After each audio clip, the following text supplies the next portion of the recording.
I'm Saskia and welcome to Disabled, Queer and Here Pride. Well, we have made it. It has been a journey, I can tell you that, with a great team behind, but we are here. We are queer and we are ready for today's Pride. So I hope you are. I must say that we are live, so please do not swear. It's just me here on my own. So actually, note to self, Saskia, do not swear. We have got a great lineup for you today. We've got a mixture of performances, we've got some history about the disability movement, we've got some great celebrity interviews, we've got messages. We've had so much love for this event and I'm really, really excited to be part of it as a host. Our disabled queer community is also part of the queer community, and that is what is so great about us. It's about allyship within our community, because that's something that we sometimes maybe forget or lack, but we have shown today that by coming together we can bring real great love and performances for today's event. So I'm excited to be on this journey with you today, and let's kick off with our first act, Wheelchair Elvis. Hey, how are you? Good to see you all. Yes, everyone, it's me, the Wheel Elvis, live from London, not Las Vegas. Thank you, lockdown. As you can see, I'm rather casual today. No jumpsuit, it's a bit too warm for that, and I didn't think you needed to see me being a hot, sweaty mess, any hotter and sweatier and messier than I already am. Thanks for having me. It's absolutely fantastic to be here as part of LGBTQ+'s Disabled, Queer and Here's online Pride event. I'm really happy that you've asked me to come along and entertain you all for a couple of songs, and I hope you're all having a fantastic time so far. Of course, with this heat, we have to start with a song that always makes me think of ice cream, and maybe you'll know what it is. If you do, sing along with me.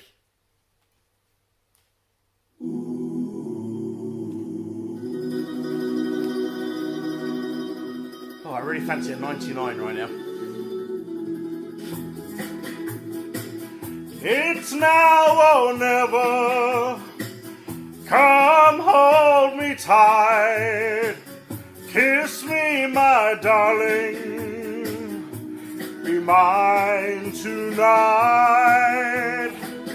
tomorrow will be too late, it's now or never, my love won't wait. When I first saw you, with your smile so tender, my heart was captured, my soul surrendered. I spent a lifetime waiting for the right time. Now that you're near, the time is here at last. It's now or never, come hold me tight, kiss me my darling, be mine tonight, tomorrow will be too late, it's now or never, my love won't wait. Just like a willow, we would cry an ocean if we lost true love and sweet devotion. Your lips excite me, let your arms invite me, for who knows when we'll meet again this way. It's now or never, come hold me tight, kiss me my darling, be mine tonight, tomorrow will be too late, it's now or never, my love won't wait, it's now or never, my love won't wait, it's now or never. My love won't wait. It's now or never. My love won't wait. Oh, thank you very much. Well, thank you very much. The cornetto song, as I like to call that one. I hope you all enjoyed that one. Big fan of Dusty Springfield, and this was one of her numbers, and I hope you enjoyed it. If you know it, sing along with me.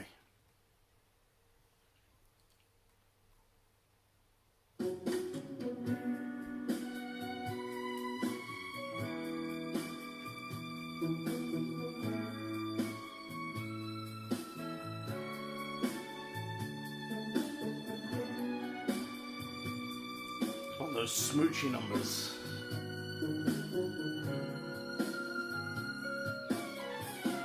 When I said I needed you, you said you would always stay. It wasn't me who changed, but you, and now you've gone away. Oh, don't you know that now you're gone, and I'm left here on my own? Then I have to follow you and beg you to come home. You don't have to say you love me, just be close at hand. You don't have to stay forever, I will understand. Believe me, I can't help but love you. But believe me, I'll never tie you down. Left alone with just a memory, life seems dead and so unreal. All that's left is loneliness. There's nothing left to feel. You don't have to say you love me, just be close at hand. You don't have to stay forever, I will understand. Believe me, oh believe me. You don't have to say you love me, just be close at hand. You don't have to stay forever, I will understand. Believe me, believe me, believe me. Oh, why? We've taken this next one from one of Elvis's films. It's quite a slow one usually, but we've jazzed it up a little bit, so I hope you enjoy it.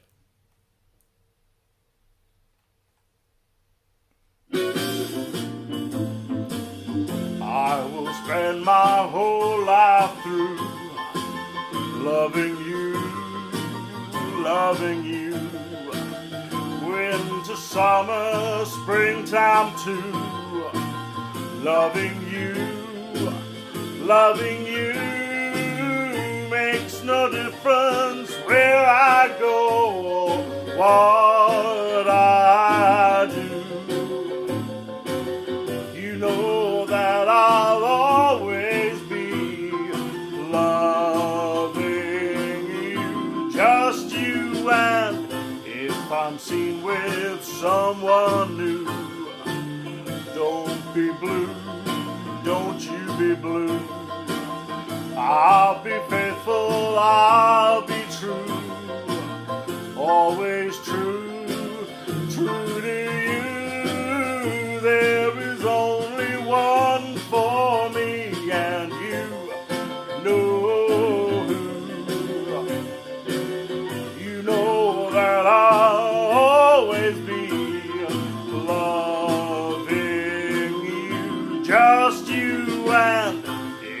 I'm seen with some guy new. Don't be blue, don't you be blue.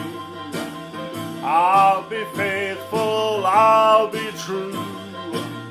Always true, yes, true to you. There is only one for me, and you know who.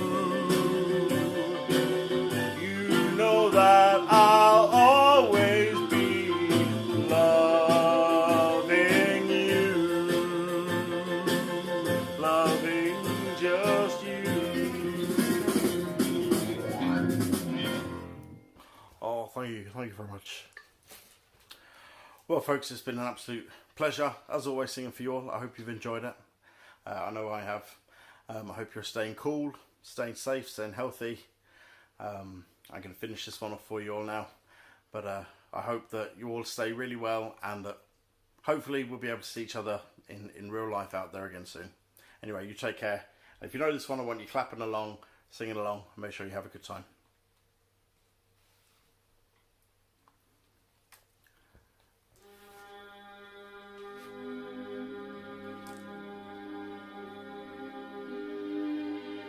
You're going to know where we're going with this one.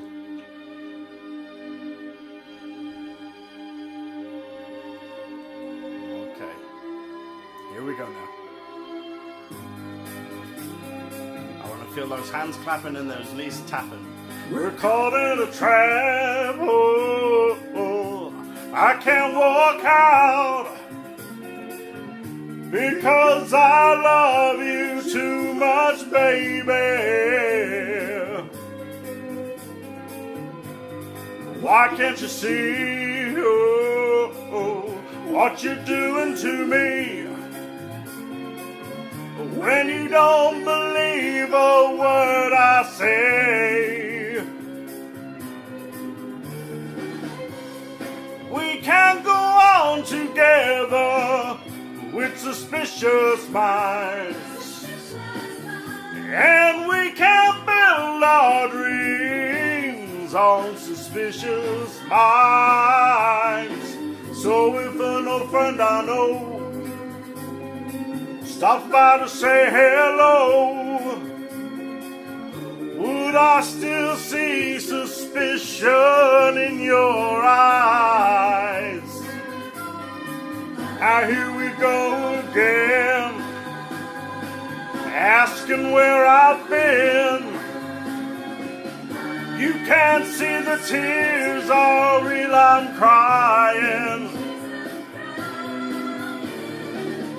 We can't go on together with suspicious minds, and we can't build our dreams on suspicious minds. Oh, let our love survive. I'll dry the tears from your eyes. Let's don't let a good thing die when, honey, you know I would never lie to you. Ooh, yeah, yeah. We're caught in a trap. I can't walk out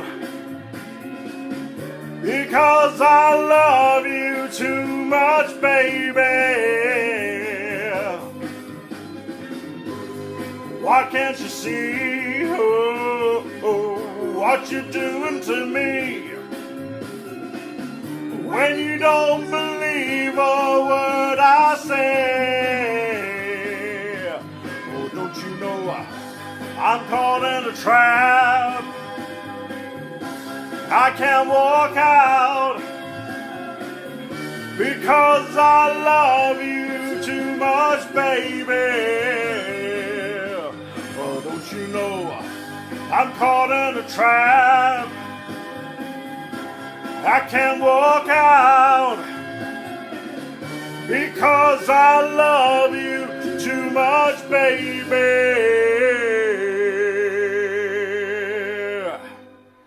Oh, thank you very much, everyone. As always, an absolute pleasure. And band, the band want to keep playing. I haven't got the energy. It's too hot. Listen, stay cool, stay safe, stay healthy, and I hope to see you all real soon. Take care. Enjoy the rest of the performances.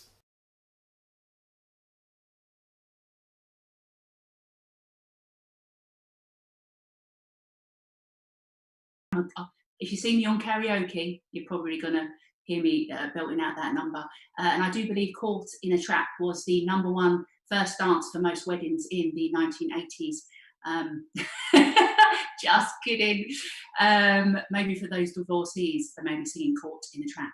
Anyway, I am rambling on. I hope you enjoyed our first act to kick off Disabled, Queer and HEAR Pride. Now, our next act coming up is a drag act like no other has been described, from an agency called Drag Syndrome, which specifically works with drag artists who have Down syndrome. Our next act is one of the most talented people I've had the pleasure of introducing, I think. They have also won a Best Actor award at the Cannes Film Festival. She also describes herself as a man-eater by day and a filmmaker by night. I mean, that's saying something in itself, isn't it? The audience will be dazzled by this next act because she's all about loving life and freedom of expression, and that's what today's all about. So please get ready for Aurora. I do my hair toss, check my nails. Baby, how you feeling? Hair toss, check my nails. Baby, how you feeling? Woo, child, tired of the bullshit. Gone, dust your shoulders off. Keep it moving, yes, Lord. Trying to get some new shit in there. Swimwear, going to the pool shit. Come now, come dry your eyes. You know you a star, you can touch the sky. I know that it's hard, but you have to try. If you need advice, let me simplify. If he don't love you anymore,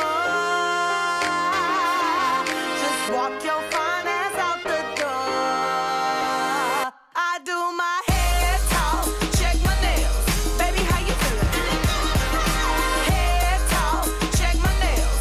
Baby, how you feeling? Feeling good as hell. Baby, how you feeling? Woo, girl, need to kick off your shoes. Gotta take a deep breath, time to focus on you. All the big fights, long nights that you've been through. I got a bottle of tequila I've been saving for you. Boss up and change your life. You can have it all, no sacrifice. I know we did you wrong, we can make it right. So go and let it all hang out tonight. Cause he don't love you anymore. So walk your fine ass out the door. And do your hair talk, check my nails. Baby, how you feeling? Hair talk, check my nails. Baby, how you feeling? Hair talk, check my nails. Baby, how you feeling? And we gon' be all hair talk, check my nails. Baby, how you feeling? Yeah. Alright. Listen, if he don't love you anymore, then walk your fine ass out the door. And do your hair talk, check my nails. Baby, how you feeling? Hair talk, check my nails. Baby, how you feeling? Hair talk, check my nails. Baby, how you feeling? And we gon' make you hair talk, check my nails. Baby, how you feeling? Feeling good as hell. Baby, how you feeling?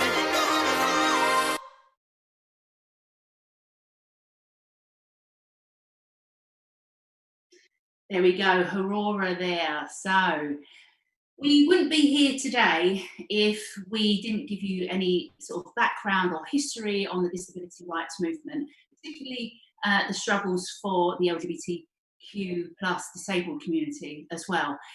Thanks to one of our friends who is also a good friend of mine and a supporter and a performer that will be here today, Sally Edwards. She's kindly put together a short film for us to get a bit of the background about the disability rights movement and the importance of it. And I think, if anything, what we can take from it is that there's always room for learning and understanding about our allies within our community and with society. So sit back, watch and learn. The history of the disability rights movement. Historically, disabled people were locked away, hidden from society in countries all over the world. Tired of hiding their true identity, the LGBTQ+ community started to fight back against discrimination in the 60s and 70s. The disability community began to protest for equality during the 80s and 90s, in the UK and America in particular. In 2005, UK government approved the Disability Discrimination Act, which was updated in 2010 to the Equalities Act. This paved the way for more legislation to come into power to increase better access to buildings, transport and employment opportunities.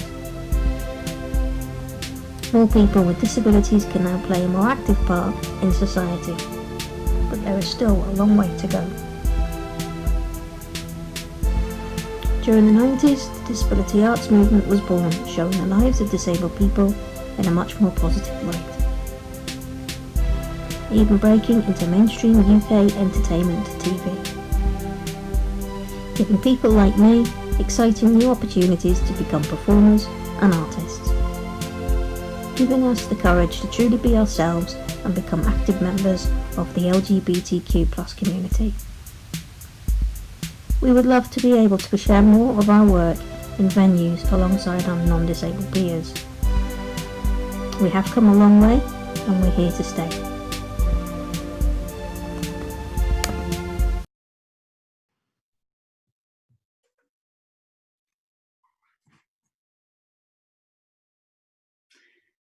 There we go. So that's a bit more about the disabled movement and really why it's important. And I think what we can take from that is that we really need to make sure that, you know, we understand the struggles of our community and people within society, all those underrepresented groups. We will be talking a bit more about that as we go along during this event. So what I would say is, you know, just sit back and enjoy it. And actually, from a bit of history, let's talk about some modern activism and modern poetry, because often people, you know, celebrate and put through their activism through spoken word, poetry, song.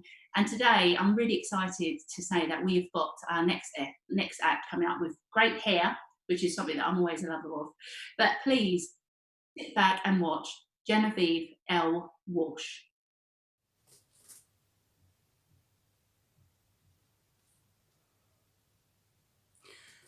Hello, my name's Genevieve Walsh and it is an honour to be recording this video for the Disabled, Queer and HEAR Festival. I'm going to start things off with a poem that you will find relatable if, much like myself, you only get invited to the most boring of parties. You'll know the kind. It's the kind where you walk in and all you want to say is, "So lovely to see you again. I love what you've done with the place. I especially love how every trace of teenage you's been sandblasted and replaced with magnolia. There's no room for melancholia in this colour scheme. It's au natural, it's femme banal. It's the sunshine after the little death. It's the weight, it's the heft, it's the rosy cheek, it's the meek inheriting sweet FA and the bold getting richer as we speak. But hey, you've got to laugh. Got to end each sentiment with a winky face and an exclamation mark. And the glasses clink and the wine gets sipped and the rosy lit masses laugh at our quips. Oh yeah, the compliments come in droves, and with my eyes wide shut I silently scream, yes mate, this is all very nice, but why are we wearing clothes? And why aren't we drinking Jägermeister in the dark? This facade is really wearing thin and I'm sick to death of the definitions, her and him. Why have we not transformed, combined, got got out of our collective minds. I'm sick of this normality lark. So, instead of a bunch of flowers or a sonnet, answer me this. Why are we wearing clothes? And why aren't we drinking Jaeger in the dark? Thank you very much. So for those of you who haven't heard my work before, I should probably do a little bit of an introduction.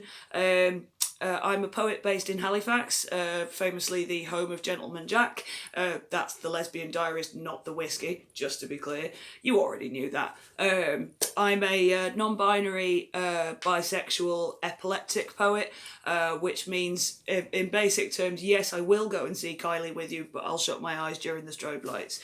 I'm also one of them, they're millennials, which I'm guessing maybe some of you guys are. And that's a cross-section of people that often have to spend a lot of their time explaining to people why we are the way we are. Because letters were assigned to us that make no godly sense. Because where are you from is a question that brings us out in shingles.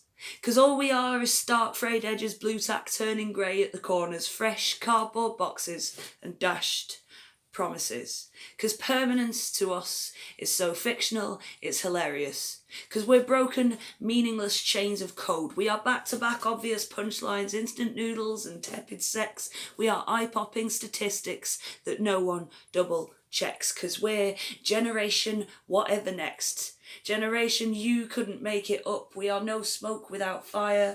We are misbegotten plans. We're the work of idle hands and the labour of the loveless. The fruitless trees that spring from the cracks now crushed by a spoons and a Starbucks. 'Cause we're the parents of Express Yourself and the children of Don't Make a Fuss. The yellow stickered damaged goods shunted round from shelf to shelf. 'Cause our blessed screens, they taught us how to score and pull and push too hard. To down in one and tear in two and perpetuate a lie. How to selfishly live and selflessly die, but not how to cope with the numbness. And 'cause we're bored and we're bloodless. And all this, cradle to the grave, is choreographed and witless.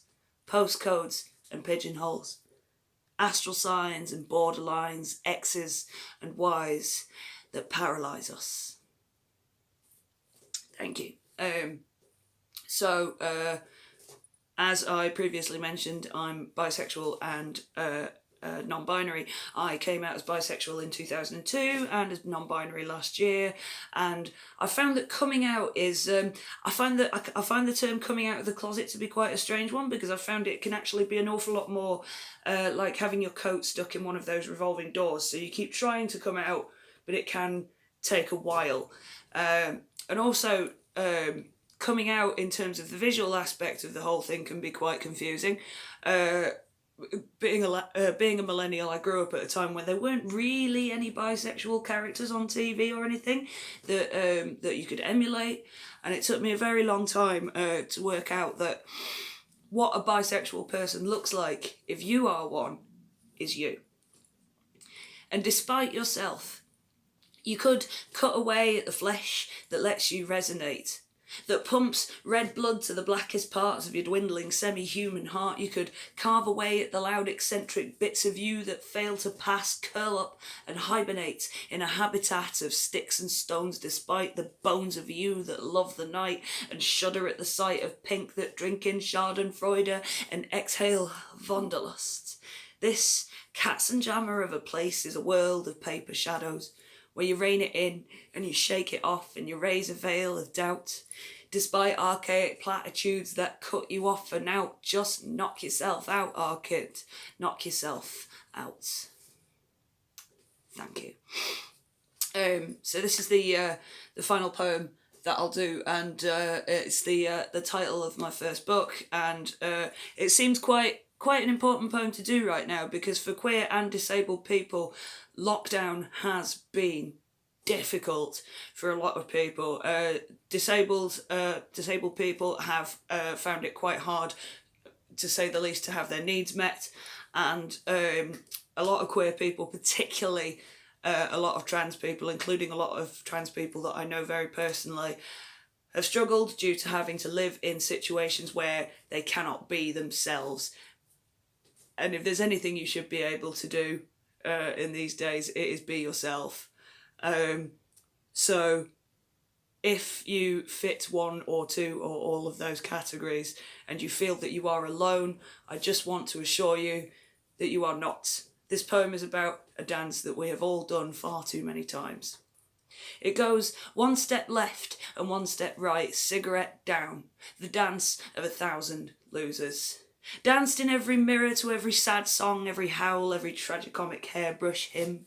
Between you, me and the gatepost right, I know all the words, all the steps. I've had a lot of time to practice and I stare down the barrels of your loaded guns and I know that you have too. I see it in the way you stare into your pint, beg imaginary tea leaves for an exit plan, the way you hold the hand of your lover like she might just float away.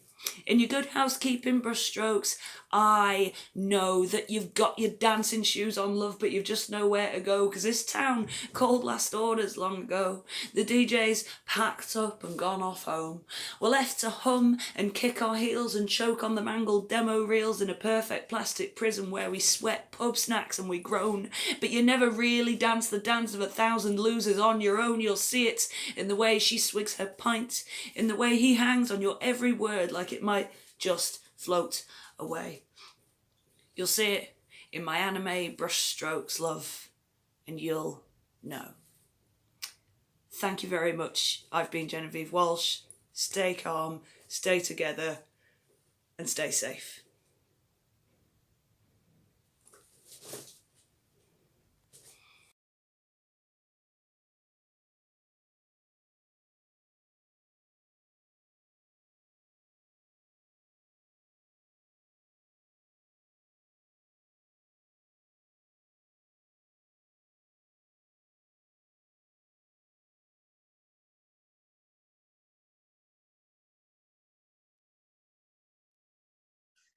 Genevieve L. Walsh there. Well, what can we say? That was a great next act coming in from our disability rights movement video, I think. So Genevieve, also known pronouns are they, them, but I believe you can call them captain if you like. They have also put together two great events and been the founders of them, called Spoken Weird and Spoken Queered, which are poetry nights. So do check them out if you like a bit more information about that. And I must add that I did like that Genevieve also said that hailing from Yorkshire, they are a bit of a sun dodger. I have some family from Yorkshire, Genevieve, so I can completely agree with that. So is it time for our celebrity interview?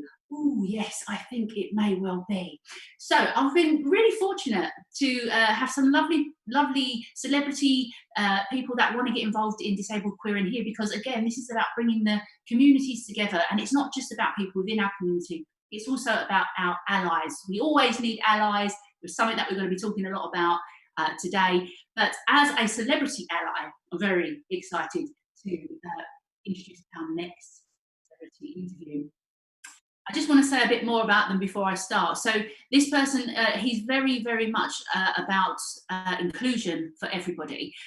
In fact, he set up the Stand Up Foundation, which is an anti-bullying foundation, tackling bullying within schools and the workplace and supporting charities and organisations to make sure that they are free from homophobia, biphobia and transphobia, which is always really, really important. They are also a bit of a gay icon, and actually once you find out the name, check out some of those pictures that you might see online with the top off, and I must say, even as a lesbian, it's something to look at. But they are an all-round good guy, rugby world champion. People, it is only Ben Cohen. Okay, well, hey everyone, I'm Sasky and I am hosting Disabled Queer and Here Pride. So we are getting people who are shining the light on the LGBTQ plus disabled community and the community as a whole, allies that really are making a positive change within our society. I'm really excited to bring on our celebrity guest that we are talking to in a moment. But I just want to give you a bit of an update about this person. They are an ally to the LGBTQ plus community. They are an activist. They have their own anti-bullying Foundation, which we will talk a bit more about. I'm not naming it yet because it will give away who this person is. But they are also, did I mention, a Rugby World Cup champion winner with an MBE. People, it can only be Mr. Ben Cohen. Ben, how are you doing? Well, that's a great intro. Yeah, I'm all good. Thank you very much. I feel like I was a rugby player a long time ago. Oh, I know, yeah, but you look at you, you've still got, at least you've still got the arms for the biceps for it, right? Yeah, it's heading south. It's heading south as I get older. Oh, bless. It's happening to the best of us, so don't worry, Ben. I'm with you. Yeah. It's just hard to try and keep trim. Yeah. Well, especially in lockdown, right? Because everyone's eating and drinking more. It's been a bit tricky for most, me included. How have you been getting on in lockdown? I looked at it as a bit of a silver lining, to be honest with you. A bit of a reset. It was, I have a good setup at home, so I was one of the fortunate ones, and a bit of space. So it was nice to just focus on family, a bit on my health and well-being. And to say, look, I think we get so caught up with everyday life. Prior, especially before lockdown, this coronavirus, I think what lockdown did was actually shine the light on your family and then being in one place, and a bit of old-fashioned just being on your phone or computer all the time. You go out for walks, which we pretty much don't do so much now, or go and play old games, and some of these I did as a kid. So it was a good reset. Yeah, absolutely, definitely. That time, like you say, to reset. Put things in perspective and really focus on what's important in life. So I'm with you on that, especially for family. So Disabled Queer in Here is about spotlighting people with disabilities within our community and the disability movement in itself. I want to just talk a bit more about your disability, because for you, it's you are clinically deaf, I believe. You want to tell us a little bit more about that? Mm-hmm. Yeah, I've not really known anything different. I've had tinnitus, which is off the chart, all my life, and my hearing wasn't progressing worse as I've got older. I've got 43% hearing now, but if I didn't have the tinnitus, it wouldn't be so bad. But the tinnitus is something that is really high pitch. It misses it. It basically blocks the sound from anything from the front of the mouth, so the foot, the cut, the tur, and things like that. So I have to lip read. I learned to lip read to patch things together, and so the sounds that I've got the low frequencies, and I've obviously profoundly deaf at high frequencies. So in rugby terms, it wasn't necessarily a struggle, because I realised that I couldn't hear, but I didn't really understand that I was deaf, because it was normal for me. I know that sounds a bit strange, but I realised, yeah, I kind of put up with it. I've always had screaming in my ears from since I was a young boy, and just sort of didn't think anything of it. But in rugby terms and playing sport, what was very for me was that we're all weak at something. Some people would say they aren't. We all have a weakness, and my weakness was, if I was going to play team sport, wasn't my physical attribute, it was my hearing.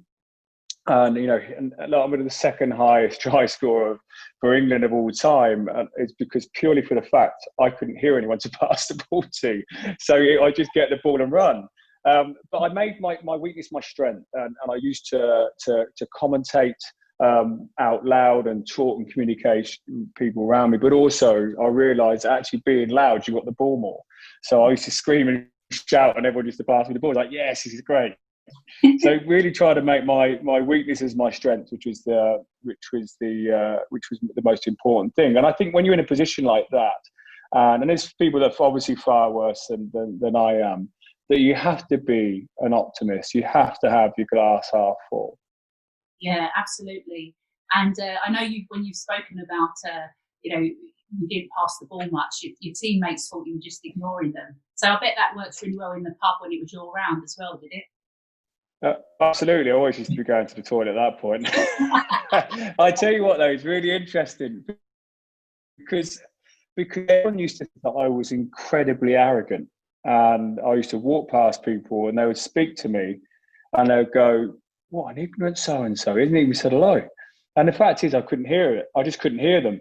And again, I didn't know I was deaf until later on in my rugby career. And in the whole World Cup final speech before we went to the World Cup final, Clive Woodward sat us down and give us that, the Al Pacino speech, in any given Sunday, this iconic team speech. He's given that speech. He's given it, and he's like, this is the pinnacle of your career. You're never going to play in a game like this, and all that kind of stuff. And just before he starts talking, I'm sitting on this chair, and I look over to the side. I start reading the headline of this paper. And as I didn't even think I was reading it very long, and it was on the floor. And as I look up, everyone's walking out of the room. I was like, "Oh no, I've missed the speech! I've missed this speech!" And I go up to Clive, and I said, "Clive, I've missed the whole speech." And he goes, "I know you did, Ben." I said, "What do I need to know?" He goes, and I went, "All right, okay, I will do." Terrible. Oh, blimey. So that's it. Yeah. This is the thing, isn't it? And for a lot of people who have, a hard of hearing or deaf or wear hearing aids, I know from experience from friends, or even as I'm coaching people with disabilities, they will say that actually they don't feel confident in speaking up about it and letting people know, and they kind of prefer to just sit, in the background and shy away from it.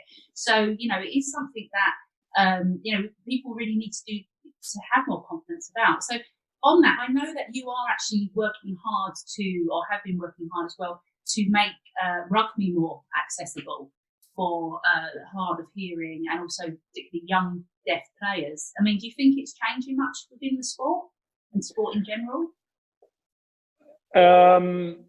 I don't have a huge amount to do. Yes, I help support where I can, but that's very limited. I think sport has to change. I think sport has to be diverse and accepting, and it has to cater.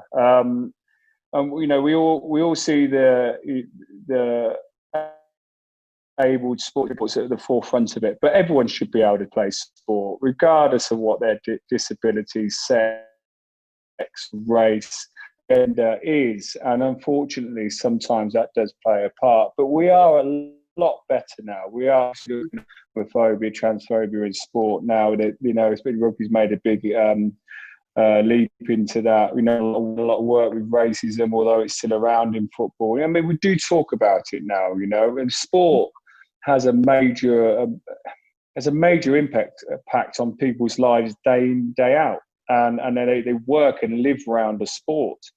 So, in my opinion, a sportsman or woman have an extra bow or an extra string to their bow, whether they like it or not. They have to be role models, and people coming out in team sports, they do it to the end of their career, not necessarily feel that they can come out in it. So there has to be, and people have to adapt, and they have to provide it. And the RFU do.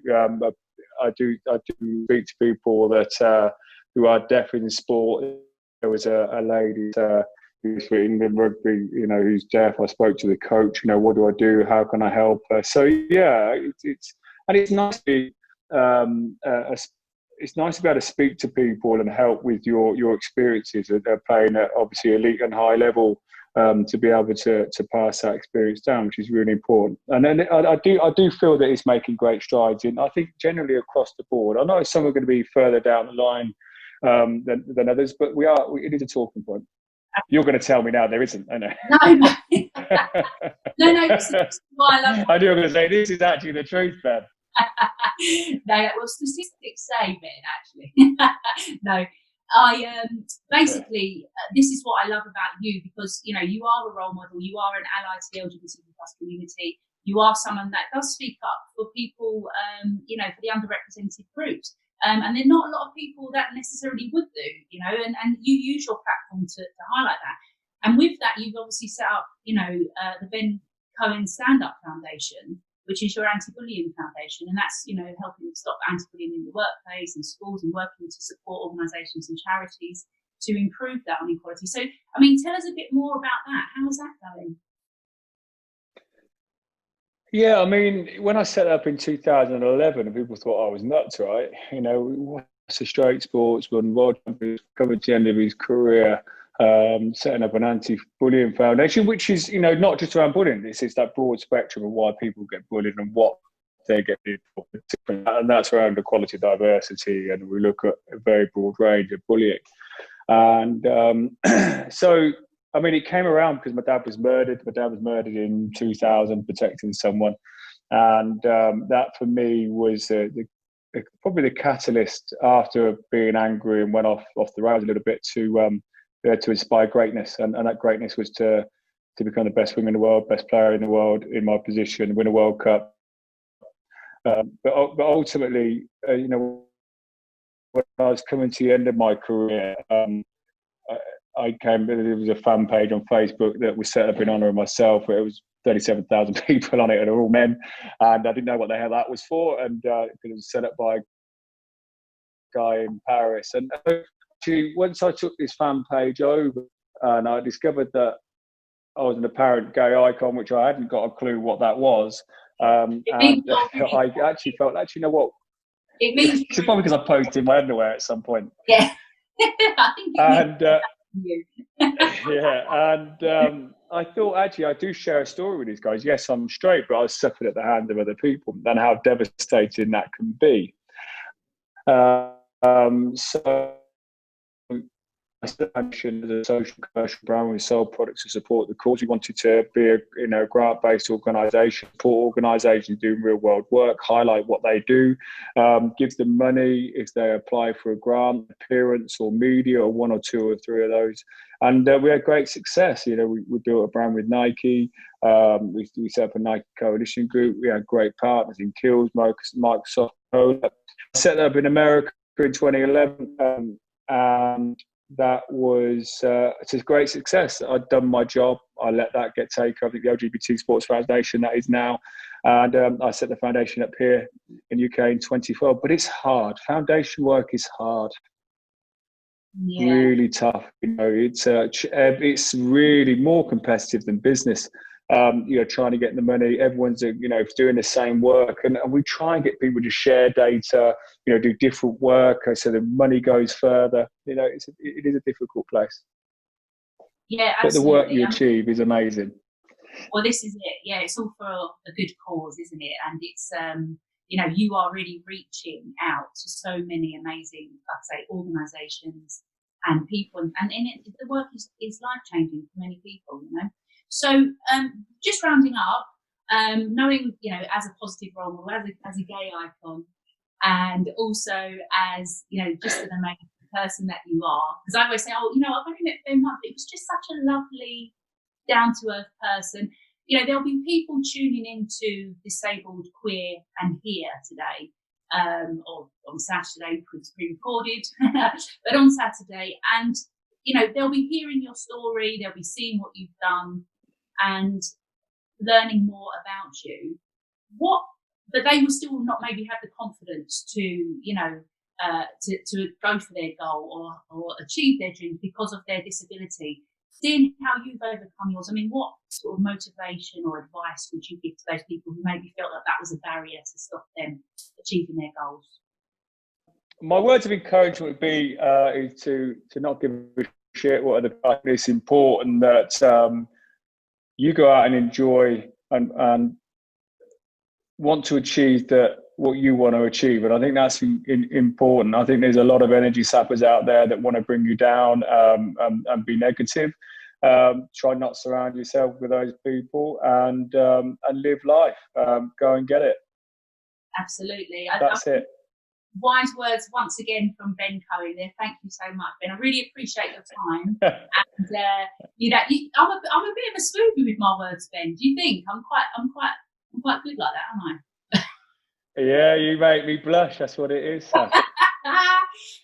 You're just too good at it. Oh, thank you so much. We'll make sure we get that in when we do the interview cut. But no, listen, Ben, I really appreciate your time and loving everything you're doing and your work and stuff. And you know, thanks so much. I know people who are tuning in at Disabled, Queer and Here, it's going to be real inspirational words to see. And it is true, just bloody do it. You know, don't let anyone hold you back because, you know, we're the people that, you know, we drive our own seats, basically. You know, we've got to move it forwards to be the best version of ourselves, and you're living proof that you can achieve when you really put your mind to it. So thank you so much for giving us your time. Absolutely. Appreciate it. And thank you for having me on. Yeah, no problem. I'll speak to you soon. Thank you so much. Well, who would have thought that I made Ben Cohen blush, eh? Hey, this cheeky cockney still got it. Ben Cohen there, one of our fabulous celebrity allies, and all round just great guy, right? You know, really always love talking to him. Thank you, Ben, for your time. Really appreciate that. Now, our next act is not just any old act, actually. This person is very important, and also part of the reason why we are actually here today. This person is actually the CEO of Disabled, Queer and Here. It's Wayne Allingham. We will be having a live interview with him later, but he is not just the CEO of Disabled, Queer and Here. No. He is also known as Miss Sugar Cube, a drag act that has been performing on the scene for a very long time, very well known, and a great, exciting, fun act for you coming up now. So if you like a little bit of singing with a little bit of comedy, then Miss Sugar Cube is here. Hi everyone, I'm Miss Sugar Cube. Welcome to this LGBT Disabled Queer and Here Virtual Pride. Yes, fantastic, isn't it? Fantastic. It's about time that this happened. Yes, for the LGBTQ plus people with disabilities. Yes. Isn't it? We get left behind, really, don't we? Yes, we do. But no longer. No longer. Yes, no longer. And also, it's nice to have a pride where everyone can enjoy themselves and be who they want to be. Love is love, by the way. Love is love. Doesn't matter who you are. Disabled people in the LGBT community have been left behind, but we're going to change that. Yes, and we're going to do it through virtual. Yes, through virtual, why not? But well, the thing is, Prides have been cancelled really, haven't they, this year? But, do you know what? Sod it. We're going to have a Pride anyway. So, wherever you are, in the country, in the world, do you know what? Let's have a sing-song. Let's have a little sing-song. Do we like a sing-song? I hope we do. Because I know I do now and again. Yes, absolutely. So, and you know what? Disabled Queer and Here has put this on, which is amazing. Absolutely amazing. And the team behind it has worked so hard. The team behind it's worked so hard. So can we give them a round of applause for that to start with?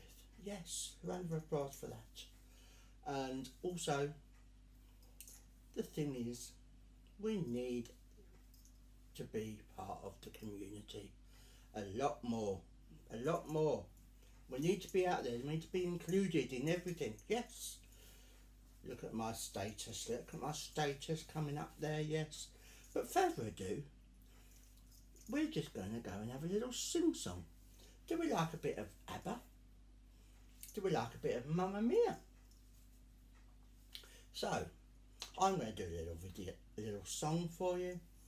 And do you know what? Wherever you are, get yourself a beer, get yourself a cup of tea if you want a cup of tea. Sit down and chill and look and dance and do whatever you want to do. And you could even fry an egg if you fancy it, but still have us on the go. Yes, you can never tell, could you? You could never tell, dear. And do you know what? It's nice to have this. Really is nice. Do you know what? I'm sweltering under here. Really, I am. I'm sweltering. It's an hot day, dear, yes, hot day. But still, never mind, love. Let's crack on with some songs, dear, shall we? I want to see you all dancing. I want to see you all clapping. Yes, yeah, yes. So let's have a little one of these, shall we? With a Mamma Mia. Oh, how fabulous, darlings, how fabulous. Sing along. If you don't know the words, hum. Because I dare say I will, dear. I've been killed by you since I don't know when. So I made up my mind, it must come to an end. Look at me now. Will I ever learn? I don't know how. But the somebody lose control. There's a fire within my heart. Oh, so just one look and I forget about things.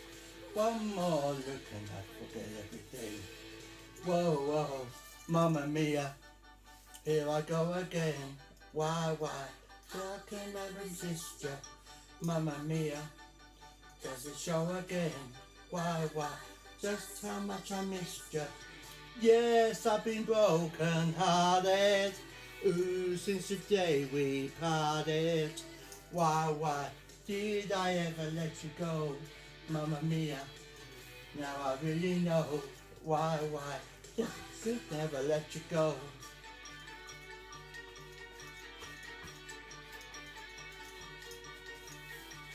I've been having a sad to believe true.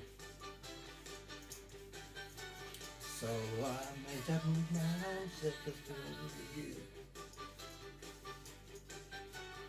Look at me now. Did I ever learn? I don't know how. The something to lose control. There's a fire within my soul. Just one look and I can hear a bell ring. One more look and I forget everything. Whoa, Mamma Mia, there we go again. My, how can I resist ya? Mamma Mia, does it show again? My, just how much I missed ya. Yes, I've been broken hearted. Ooh, since the day we parted. Why, did I ever let you go? Mamma Mia, now I really do. Why, just to never resist you. Mamma Mia, does it show again? Why, just how much I missed you. Yes, there we go again. Why, just to never resist you. Mamma Mia, does it show again? Why, just how much I missed you. Yes, I've been broken hearted. Since the day we parted. Why, did I ever let you go? Mamma Mia, now I really know. Why, just to never let you go.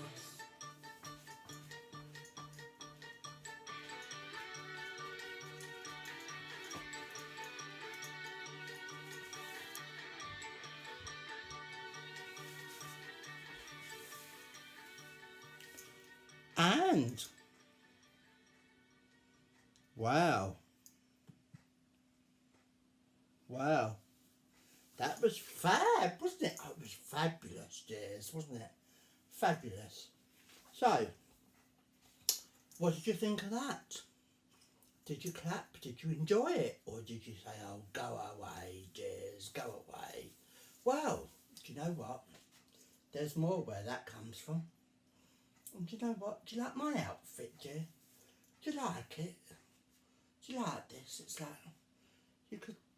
it's like a little big gown. Beautiful. It's like do you know what I look like? What's her name from, what's his name? Sesame Street. I look like something off of Sesame Street. I used to like that as a kid. I did. Used to like that as a kid, I did. So, anyway, just a little thing I need to say. Basically is, could we please give it up for the team who put this together and your amazing host, Saskia. and the tech person, please, which is Kestrel. Honestly, please, please, please put your hands together wherever you are in the world, wherever you are, please put your hands together and say thank you. Thank you for putting this together. It's an absolute pleasure, we all say, to use. And what we want to say to you is Happy Pride. Happy Pride 2020. Yes, Happy Pride 2020. And you know what? I'm going to sing you a last song. Yes, I am. Last song to say goodbye. So bear with me 2 seconds, dears. Now,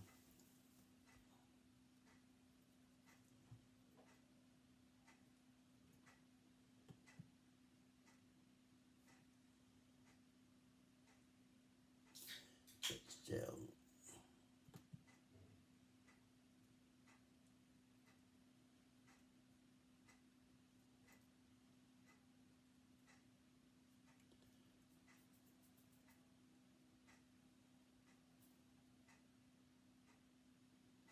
Oh, I don't know where they are, dear.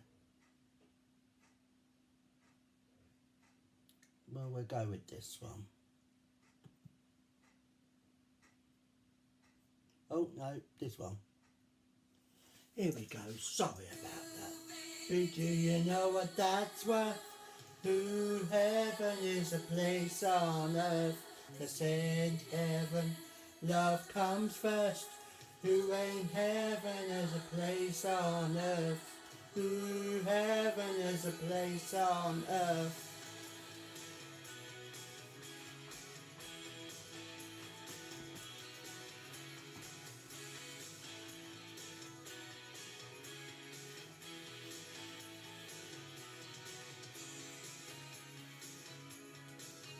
And the night rolls down.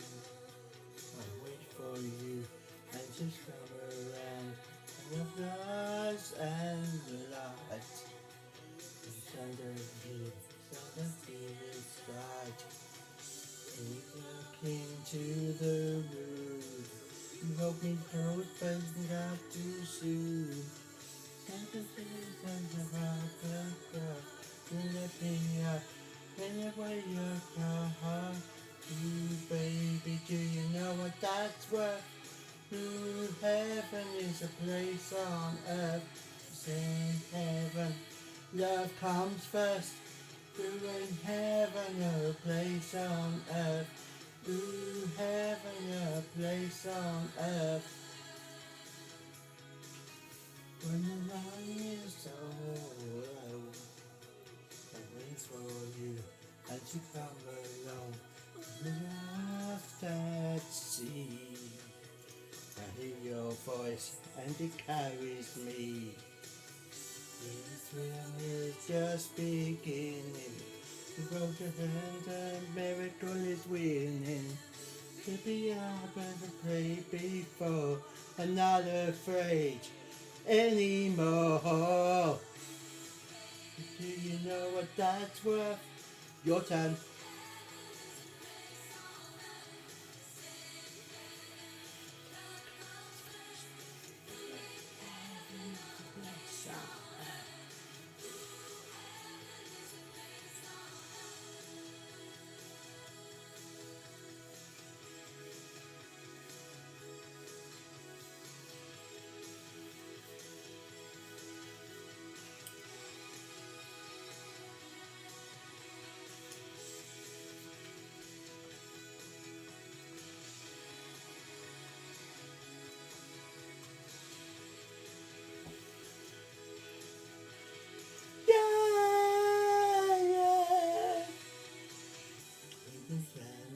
Just beginning.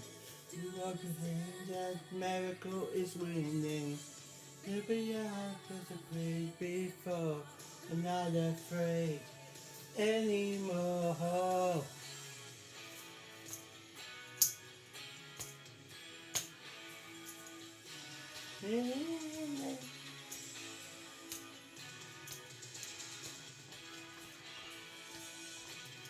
Ooh, heaven is a place of earth. Ooh, and heaven is a place on earth.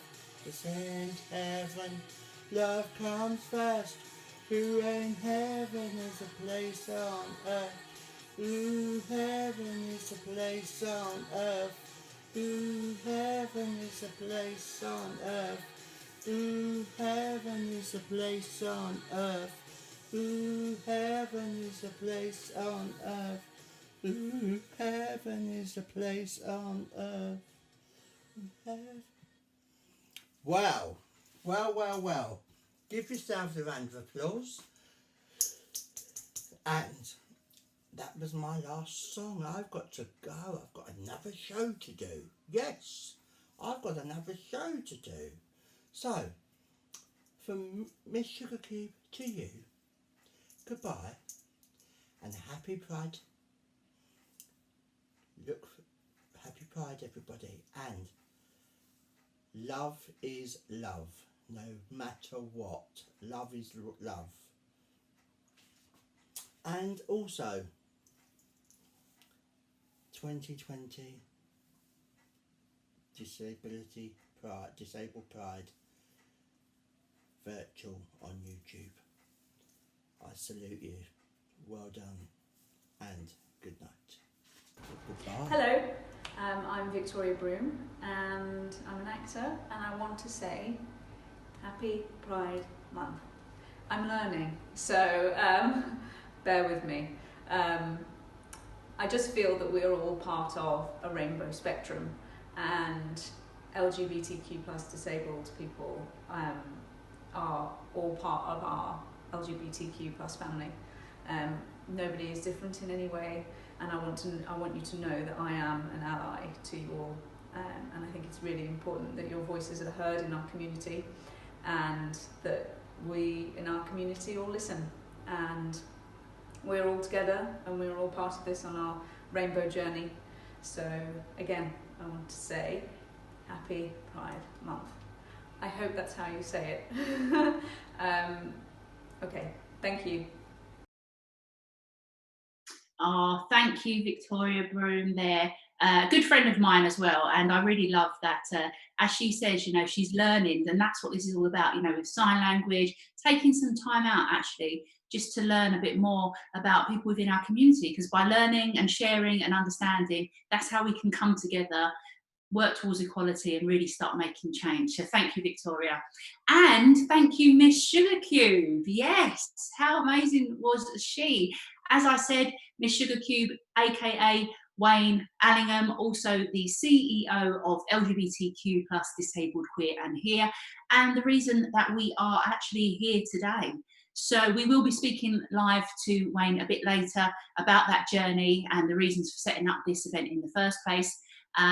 So yeah, excited about that. Let's get on with the rest of Pride. I hope you're enjoying it. Are you enjoying it? Please, I would like to say, like, leave messages and comments down the bottom, but I don't know if I'll get them. But please do message me if you want. Sasky Singer or Sasky Singer 1, whichever your band. So Sasky Singer on Instagram and Facebook, or at Sasky Singer 1 on Twitter. Send me a little message. Let me know how you are enjoying our LGBTQ plus Disabled Queer and Here Pride, or you can follow Disabled Queer and Here online. Now, I just want to say one thing. Have you noticed that I've got this very sexy sporting t-shirt here? If you would like some merchandise from today's event from Disabled Queer and Here, you can actually go to the website and check out what they've got. I believe we've got caps, we've got t-shirts, hoodies, mugs. You know, every time you have a cup of tea in the morning, you could be like, oh yeah, that event that Sasky hosted, Disabled Queer and Here, was amazing. It would make your tea taste much nicer. I believe it says that in the small print. If you do want to get some merchandise, you can check out LGBTQ Disabled Queer and Here.co.uk. Now, we are jam-packed with acts and we have to get on. So, are you ready for a bit of poetry, people? Our next act is an artist and a poet. They have actually had exhibitions at the Link Gallery and also the Tate modern. Their friends know them as an all-round amazing human being. Now that's a title that everyone would like, eh? Known as genderqueer and an artist in their own right. Today, their performance is going to be exploring sexuality, disability, and also gender, something that I think is important to all of us to explore at some point in our lives. So people, again, I give you RKP.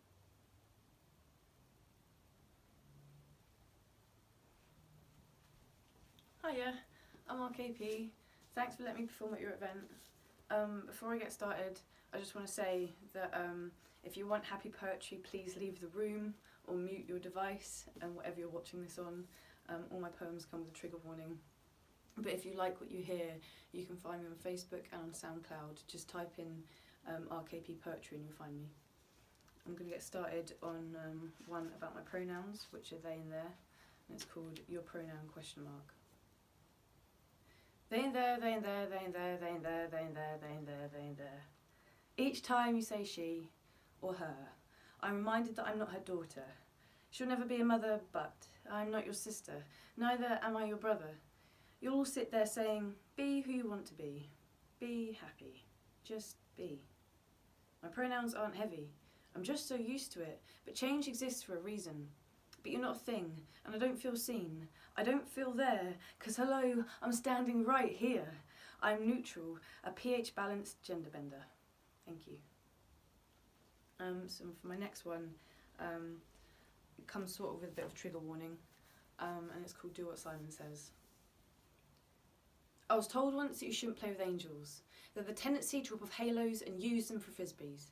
Relationships floated like butterflies, they stung like bees. I'm just that bottom feeder. Drips and table crumbs fed me. So don't you go waving your finger. I'm still squeaky clean on Simon's best behaviour. Some say I'm the meanest. Honest, I'm organically the greenest. My splish will make you smother fishes. And you'll see stars with all those wasted wishes. Got third eyes like satellite dishes. I'm dilated, diluted and dislocated. Herbalist, high-grade, specialist imported medications. Mediate these meditations. Rizzler spit in preparations. Sober talking, sober walking. Come on, watch me do my ABCs backwards. Z, Y, X, W, V, U, T, shit. My mind is fumigating. Febreze or something. Trust though I ain't into quitting. I'm a bull and parade bleeding for you. Do need the hemoglobin. Emo violin responding. Strap me up. Give me an overdose of serotonin worse than grinning. Intravenously surfing, blood streaming and searching for happy. The reminiscing, rebelling hippie with only best intentions. Established 1990. Nomadic by birthright in a hometown that breeds hindsight's bitches. Broken families and divorces force fears and phobias driving foolish feet forwards. You'd find me hidden against old folk theories of a county's academia. Holding faith in sketchbook Bibles. Skin held together by ring binders. Stinking acrylic that kept me alive. And sniffing back globs of chemicals called courage. And from rigid ribs these lungs would exhale calm, skeletal smoking the belly of the whale, filtering life's plankton armed with sour tongue so sharp leaving toxic people a half of what they once were, 'cause didn't you see how fast they lied when those paddy wagons zoom round that cul-de-sac corner? Sticks and stones are my bones, so don't go toss them over bridges of gaslit water. I rebuild an emancipated street like glowing corners licked by the brink of home's flames. I can, I'm able, I resist those words, it's not my problem, so fucking flammable. See these broken bricks still drip something untamable. Resisting nerves, unswallowable, stomach churnable. Can you make these words digestible? Or into tears of pleasure, tears of pain, both trickle the same, so colourful. Like Emmons' tent, I'll write it down for you, and then burn a bullet down to glue. So don't drop that soap and touch your toes and take a pinch of kitchen salt and toss over shoulders for the luck that held your innocence close. Sing in tune to eclectic birdsong at dusk. Chords for Hymen, hymns for those parts I do not know how to miss. Listen, can you hear my inner longing prayer to a God that no longer exists? Sit back and I'll tell you some stories, and a sob but a witness whimper, of survival instinctual kick-ins that kept a 4-year-old's why dad a whisper. Thank you. So for my next one, it's a bit of an old one. But it's called Crisis Like a Crucifix. And it goes like this. We'll be with you in 6 weeks when the forms come through. She sighs. You're sick. I just need help. And this weighs me down, I know. My mouth's full of holes that bite and a tongue that doesn't behave. Always my fault. I'm screwed. Apparently. Will I make it out of this? But I can. I do have days, moments in time. I am alive, tasting happy, feeling healthy, insightful, intelligent, they write, yet suicidal. How about I give you a map? My issues are in situ, stuck. I have a problematic confidence. My soles are on walls. Digging deep, I know I am capable. I know I am not sick. Just not easily adaptable to stress, man. Jumbled. My brain is not acceptable by the social standards of what's considered normal. My emotions scare people. I can micro-read you, and I feel your tension. It's a chaser to my own. That's why I isolate. It's better to hide. Dilute myself, because I don't want to feel what you hide. Can't you just put it aside? No. Have you even tried? Do you know what happens when you move a broken arm? I'll show you. To suppress doesn't make you hurt less. Remember, for the little things I am better, but I'm still in the process of getting rewired. Confused? Yeah, me too, sometimes. See, abuse doesn't make you sick. It makes you abused. It fucks you up, but not irreversibly. Sick is not in my identity's vocabulary. Communication is the key, yet you cannot label me so simply. Just talk to me. And no, you don't have to understand. To understand is to experience firsthand, and to feel those hands on you, I'd kill them. Acceptance, that's the key to your patience. I'm not sick, I'm healing. It's a process. Thank you.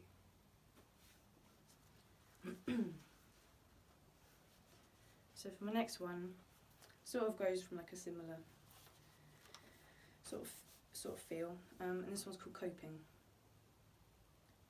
My retreat is silence, a one-way violence, anxious intestinal snakes that slither and whisper mutterings of help me, please, like the paint and words I puke, fracturing fear regurgitates, wrenching, comes in waves, rising, through this throat not to gods or friends but to a mother, who might not be there.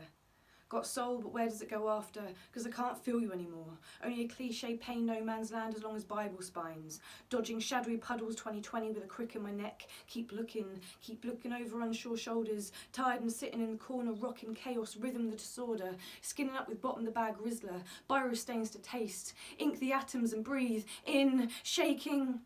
Rearrange these particles to summit presentable. Sure, he said, if you ain't got nothing nice to say, don't say nothing at all. Scruffy and feral, uncontained to be containable, desperate to be unemotional, sucking so hard on this tongue till it bleeds with hopes of teaching it a lesson. See, my wisdom teeth got rotten and crumbled. Removable, easily disposable, and wary of those that call themselves family. Trust is a hard thing to come by nowadays. I want to abandon the theme where you leave me. Bang these bones, xylophone, into bruises changing, blood-blotted skins, petrol-coloured mood rings, shades that settle in UV spectrums, self-portrait Rorschach tests with scars once affectionately named noughts and crosses. They are medals of battles I have won. Self-made, but this body a crime scene. So fuck the doll. I'll show you where he dragged me by the neck and Mum watched passively after with a son in her waist. 4 years apart, a second chance to be a father. Discipline and love measured in welts and a foot to trip ya. Counting down 10, 9, 8 before they drew out the spatula. The drawer and smack on the counter. Fear controller. I'm trying hard to forgive those who trespassed, triggered flashbacks inside the skull, brain cinematics. Hands drawing close without invitation, using bodies to break boundaries, ignoring those limed limb limitations, redder than the depths of Medusa's lake. Progress really ain't linear, but I promise you, I am getting better. Thank you. To finish off, I'm going to be doing a poem called End of the Line. Thank you for watching. Promises hang like cigarettes, they dance like shadows on walls, disappearing when unhopeful light draws closer. This tempo is unclean, the bass is eating. What do you want with a devil like me? Fancy some shameful company. Called a clever chameleon. See, easily mouldable, budging the rules. What you gonna do about it? That's it. Nothing at all. Don't swear to God because he didn't ask you. Prayer is dank breath on the air. And my roar is that creak on your door as you creep along the floor to turn the light off. Not in. Don't answer. There's no room in the inn. And your mother says, oh dear, well I've got to go because my tablets are kicking in. Weak link feeling. Lord Blood runs cold in this family. And this pedigree ain't sound. Ancestral abuse stops with me. Make good of the prison your home. Jail bars quiver anxiously. Skin up. Breathe out. Accepting mindset. I'm alone. We're alone. Did you know there's a supermassive black hole slowly sucking us down?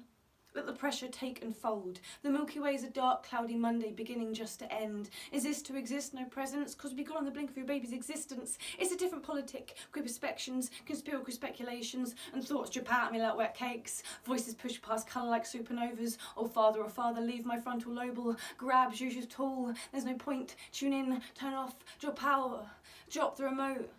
Fancy reading 11-year-old social report?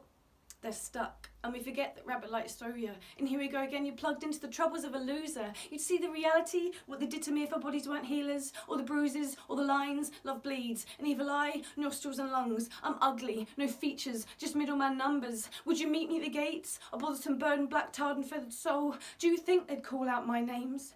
Count your piggies, cross those digits, thoughts those branches carry me lingers. Dead bodies like pendulums, I carry pain like it's currency. History is messy, paying for it daily, eating my 3 squares a day, never moving for a falling down the hole I dug, so just couldn't stop saying sorry. Thank you for watching. Hi, my name's Linda Riley. I'm the publisher of Diva magazine. I wanted to say have a fantastic Disabled Here and Queer Day on Saturday, the 22nd of August. Diva will be giving you loads of support. We'll be there with you, and just have a fantastic day.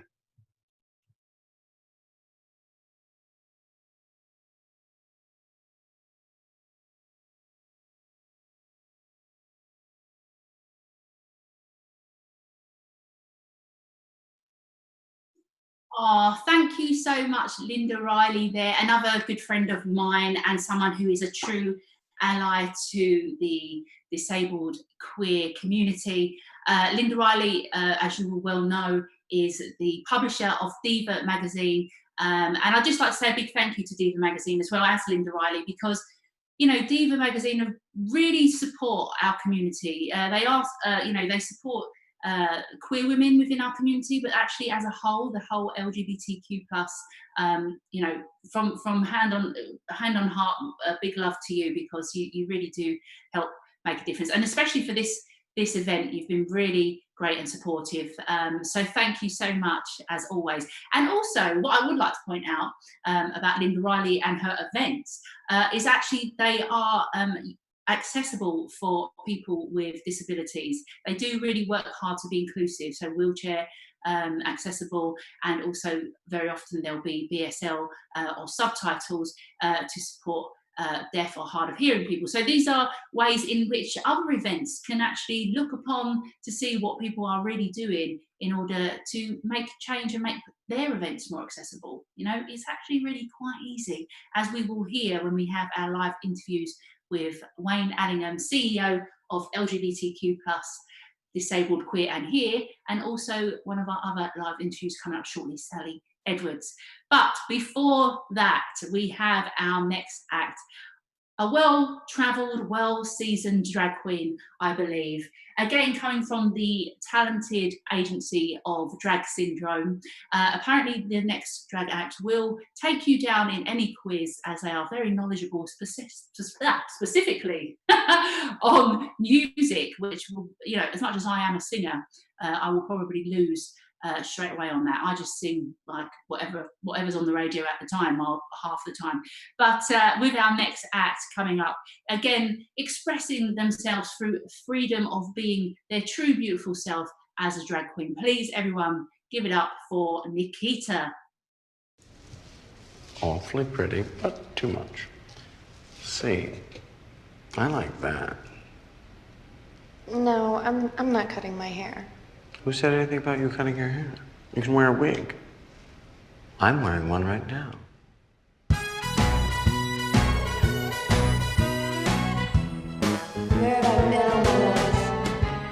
The dress is Chanel, the shoes YSL, the bag is Dior, agent provocateur.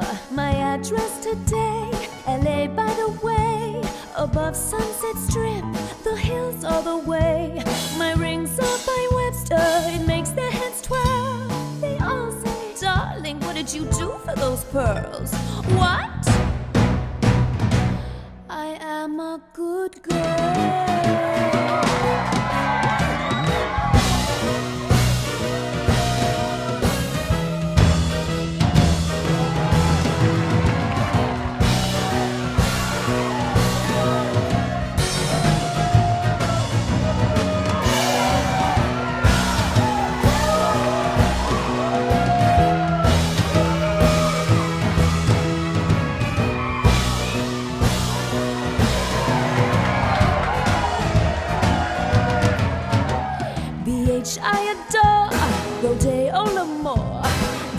There's Polo Lounge, then poolside for sure.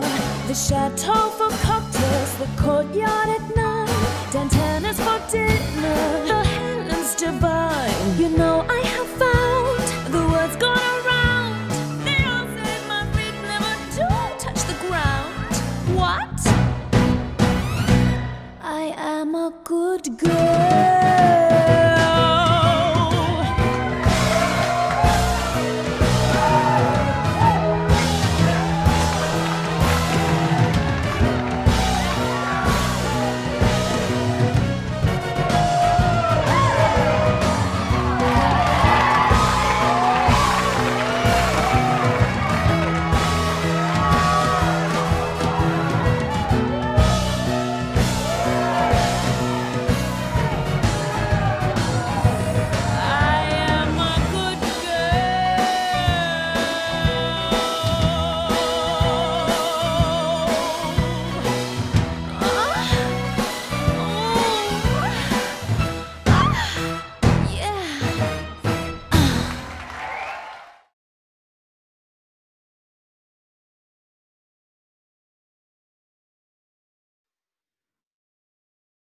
Well, how did you enjoy that? Thank you so much, Nikita, from Drag Syndrome, as I said before, a talented agency specifically working towards highlighting and promoting the talents from drag acts with Down syndrome. And Nikita, you did them proud. Thank you so much.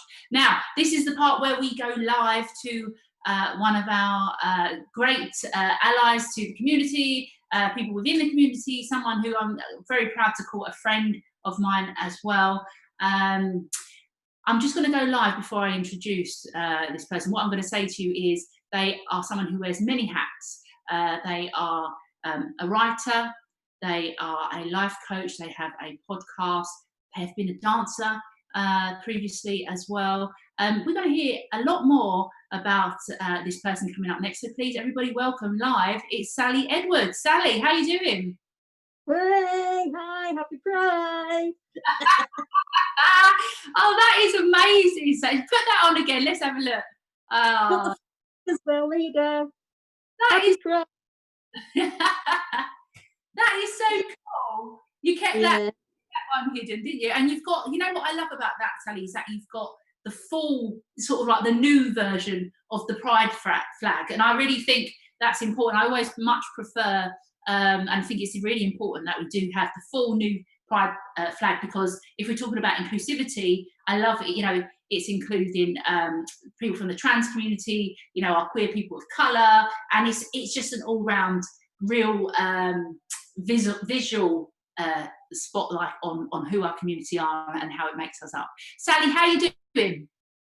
I'm great, thank you. I'm loving the event so far, and I'm really excited and really happy to be here.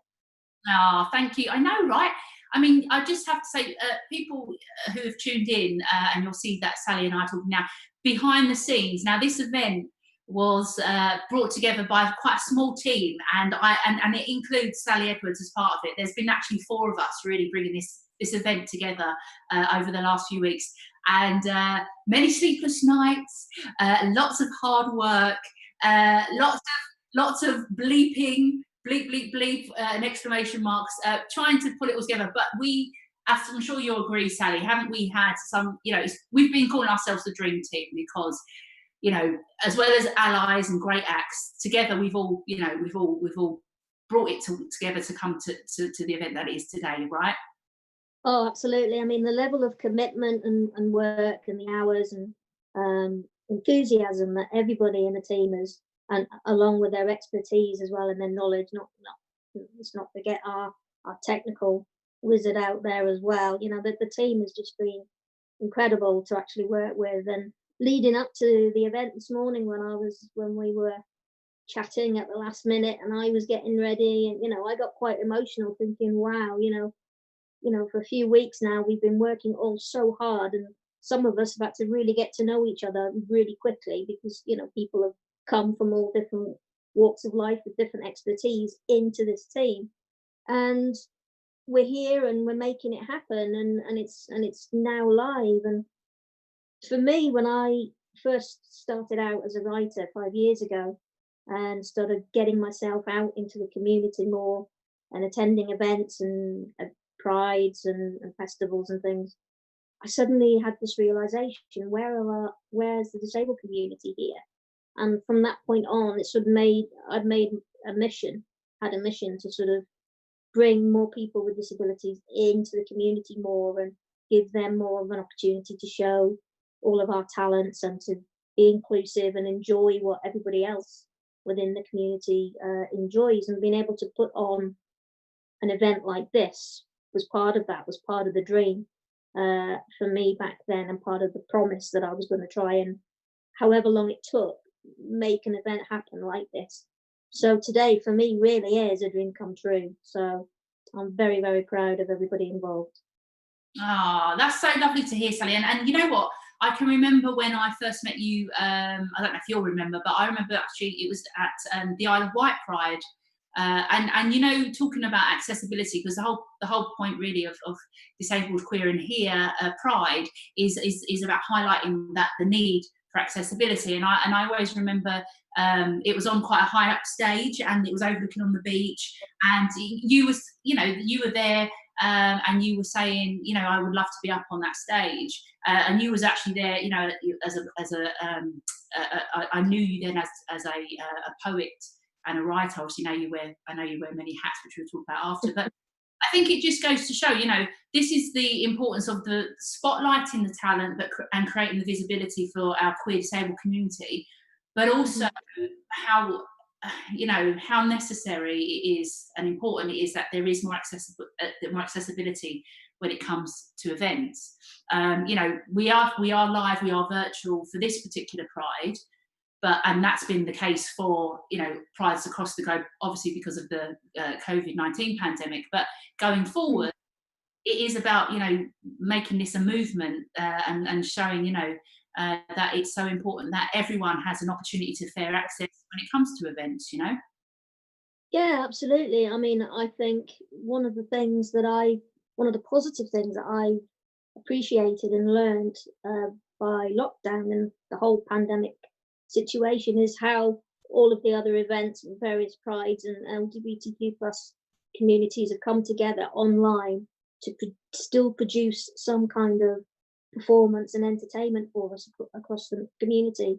And it really made it obvious to me that in terms of the disability community being more actively involved, having virtual events and things like that, just like what we're having today, is the way forward to introduce more individuals to the community and to the scene. And I think it's really important that all the other agencies and venues and festival organisers out there that get wind and see us today have that realisation that instead of them using the problem and the excuse of no, well, it's going to be difficult for us to accommodate disabled performers, etc., because of the extra cost to make things accessible, doing a virtual event like this doesn't cost a penny.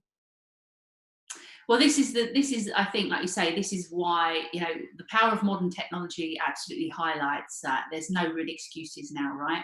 And people could potentially stream their events live, you know, so that we could, you know, everyone can access them. But also, I think what it does highlight is that, like you say, there's no excuse, and there really is a way to bring communities together. Because although I know again, when we go back to speak to Wayne a bit later, when we talk to him about the reason he set up Disabled Queer and Here in the first place was to make sort of, you know, it was to make events more accessible. There still will be people, either whether they've got disabilities or whether they are just that bit too far out, you know, for travel links even, that can't access our queer community, our queer events and our queer prides and any event really that they want. So this is a great example, like you say, of showing that it can be done. There's always a way around things, and there's always a solution to make things, you know, events more inclusive. So just take me back a bit, because, you know, you have, like I say, you wear many hats. I know you as a poet, as an author, as also now you're a podcaster. You have a podcast as well, which we'll talk a bit more about after. But today's event is about spotlighting talent as well. And in terms of your past, you know, you were a professional dancer, wasn't you? Tell us a bit more about that. I was actually in a previous life, as they say. I was a professional integrated dancer. Now, integrated dance, or inclusive dance as it sometimes is called, is a genre of dance where you have groups of people that are dancing together on stage, some without disabilities and some with disabilities. And there's a whole new genre of dance, a whole new movement of dance that's been created that makes it accessible for anyone with a disability, whether it's physical, learning, or sensory, can actually go into a studio situation or a performance situation with other disabled people and other non-disabled people and actually create really beautiful dance work. And I was really lucky to be a part of that for 17 years. And I think at that point in my life when I first started, I was very much in the kind of mindset, stereotypical mindset of old and of many disabled people. I think of I'm only ever going to be capable of doing a desk job. I was doing a desk job at the time, got wind of a workshop that was happening, got invited and ended up going. And it suddenly realised that being in that environment and being in a position where, rather than do what I always done in my life, is sort of try and shy away and move away from the fact that I have a disability and sort of hide in the background, this, without any excuse, put me literally centre stage on a stage with an audience saying, this is me. You can celebrate me now. You can, rather than pity me anymore and come up and do all the stereotypical taps on the head and speaking to other people on my behalf instead of talking to me, I was there on my terms on the stage saying, this is me. Yes, I've got a disability, but instead of being ashamed of it, I'm proud of it, because this is what my body, as individual and unique as it is capable of doing. And that, just on that first day, I just had that realization after I went away from the first workshop. And it was like, this is what I need to be doing. This is what's right for me.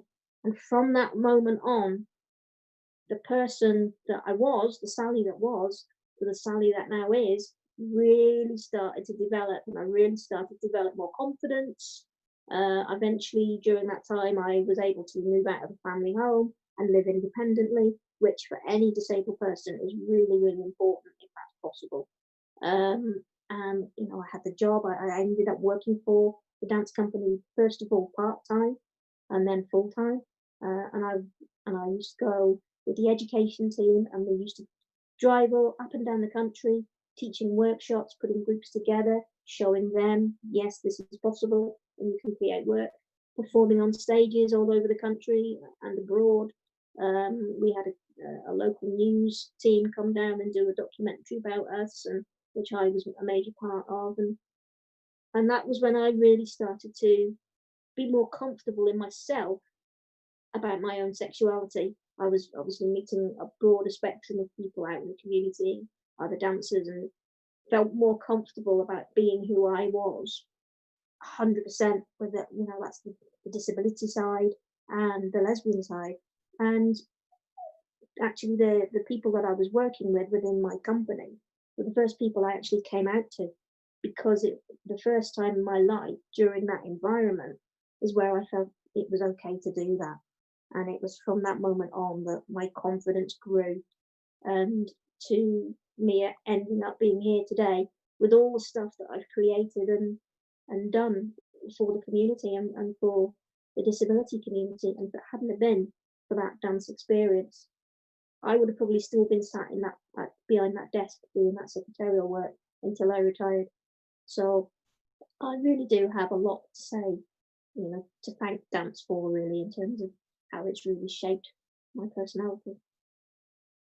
I mean, I love that story and that journey, and I think it's just it's almost like the sliding doors effect, isn't it? You know, just goes to show how, like, again, a chance opportunity has completely transformed your life, and you know, but also alongside that, the facts and the reality is that when we have education, when we have awareness, when we have understanding, it helps people to thrive and build confidence, no matter who you are. But again, in your experience, just going back to when you first started out as a dancer, I know you did workshops in schools, and again, that in itself is a massive education to people within the, young people within the schools, people who will see people in a wheelchair, and as you say, usually see them as quite invisible people within society. But you're there, front of stage, saying, look, this is who I am. See me as who I am, and obviously shining.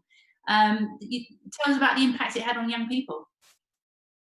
Well, that was massive. Particularly when we used to do the outreach work, the education work, you go into school, because we'd either be based in a mainstream school and have a local school with their students with disabilities come over to them for the week, or the other way around. But or we find a neutral venue to perform in somewhere nearby each school. They'd come in, and you'd see the mainstream school kids in one corner cowering on the Monday morning, and the school kids from the disability school over in one corner, and you're all sussing one another out, and everyone's a bit fearful, and the mainstream kids don't know how to communicate with the disabled kids. And throughout that process, throughout that week, the journey that you see these students on, and how they've gone from being two separate entities and two sets of strangers, and how they gradually all come together, and all the stereotypes and all the fears and phobias, they all come stripped away, and they end up being this one beautiful united group. And the confidence in everybody, in every student, was just unrecognizable. You literally see them shine. They would walk in the morning with brilliant smiles on their face, and they'd all go and say good morning to all the partners that they'd worked with the previous day, because over time, because they'd spend lunchtime together and breaks together, and that would give them an opportunity to talk, ask questions. We would intervene and support students and support teachers to help them communicate with one another and ask questions, which educated everybody in the process. But at the end of the week, Friday was usually the show day, because we'd be working towards a performance piece with all the students, and all the teachers would come, maybe a couple of years from that school, parents would come, and the parents and the teachers was, I don't even recognise my child is completely changed. And quite often on a Monday, the mainstream students, their teacher would come over and say, you'll be very lucky if so-and-so manages to stay a week, because she's a truant. And yet on the Friday, she's the one bawling her eyes out, not wanting to leave. Yeah. Isn't it? Interesting again about how when it's really just lack of communication in so many ways. Like, you're talking about breaking down those barriers, and then really being able to understand people who initially are viewed from maybe what they think are different worlds, but actually so many similarities and so much in common. And it is about then creating that environment for people to just chat to each other and just be themselves, and it's just regular friendships, isn't it? Right. So the thing is, as well, I want to speak to you about, Sally, is you said about becoming a dancer and the confidence that gave you, and then understanding more about yourself and expressing yourself as a coming out as a lesbian, which again, LGBTQ plus pride as well. Just to talk on that, and I know we've discussed before about accessibility. Taking me back to that time when you said, there you are, confident, you're knowing who you are, you're out, you're Sally, Sally the dancer, Sally the lesbian, wanting to go out on what's known as the scene and explore that, but then coming up against some barriers in being able to do that. Tell us a bit more about that. Yeah, that was a real shock, and it still is, and it's still an ongoing battle. I mean, just the logistics of, say, for example, in my case, a wheelchair user, locating a local event or a local bar, local club, whatever, and finding out that that the venue is not accessible. They're either up a step or down a step. and it's too tiny. There's no disabled toilets in there. Just being able to have the freedom, like anybody else would, to sort of like get on a bus or get on the train and say, "Oh, I fancy going to up north today and checking out the scene." That for me in particular, I would have to do so much more research before I was able to go anywhere because I'd need to find the venues, and they're unfortunately because a lot of in my experience, I found that a lot of the venues are venues perhaps that have been established for a really long time or built a long time ago, or are converted buildings because they're listed buildings. That they are restricted to the amount of adaptations that the owners and the businesses can make to make them fully accessible. It's okay saying, "Oh yeah, we'll put you a ramp in there," but if you put a ramp to get into the venue, and then you go into the venue and you've got the changing room, the cloakroom and the toilets and the bar, and then you have to go down to the dance floor and there's like 5 steps. There's no point because you can get in, but that's all. That's as far as you can get, and it's really sad that a lot of organisations and agencies and venues and festival events and things that I've approached and spoken to all have this barrier in their mind that it's about money and that they can't afford to make things accessible. Whereas, there are organisations and schemes out there that can actually help venues to look at their accessibility and actually make them more accessible. And they might have to apply for some funding or put a little bit of money out of their own business into making some, even just the smallest adjustment. And what they don't see is by doing that, their revenue over time will grow because more people, i.e. people like me, people like my partner, would be able to use that venue, and we'd go there on a regular basis because we knew it was accessible. So we would be regulars. But sadly, venue owners see the obstacle of not being able to afford to make the adaptations as being the shutting door point, and the conversation stops. And it's really frustrating. It's the same with transport. I don't drive, and there are very little buses that I can get on. Taxis are really difficult to get for people who are in power chairs that need to stay in their chairs. So even just physically getting to venues. And then, of course, there's the problem of events like Pride events where, they might have put a disabled portaloo in the venue, but those things don't get manned properly and they get abused because there's no locking system on them. So anyone can go in there and abuse them. And then by the time I need to go and use them, they're out of order because they're in such a state because they've been abused by so many other people that really shouldn't be going in there. So there's a whole awareness point of view there that really needs to change in terms of the people that are providing these events and the people that are providing these adaptations for us. It's not just about putting one there and leaving it and thinking, we've ticked that box, it's accessible. It's not always the case. Well, this is it, isn't it? And I know you put together, earlier we saw the video that you put together about the disability rights movement. And again, this is all education. I think there's always learning, isn't there, right? And often I think, as I say often myself, people feel that if it doesn't affect them directly, discrimination, or whatever that might, if an issue doesn't affect them directly, well, it's not my problem. But this is really something, even something like the disabled toilets, as you're saying, these are things that people a lot of the time wouldn't even think twice about. But I think someone like yourself is a great example of being an activist and highlighting these issues with the right people, i.e. events managers and, whether it's venues, wherever that might be.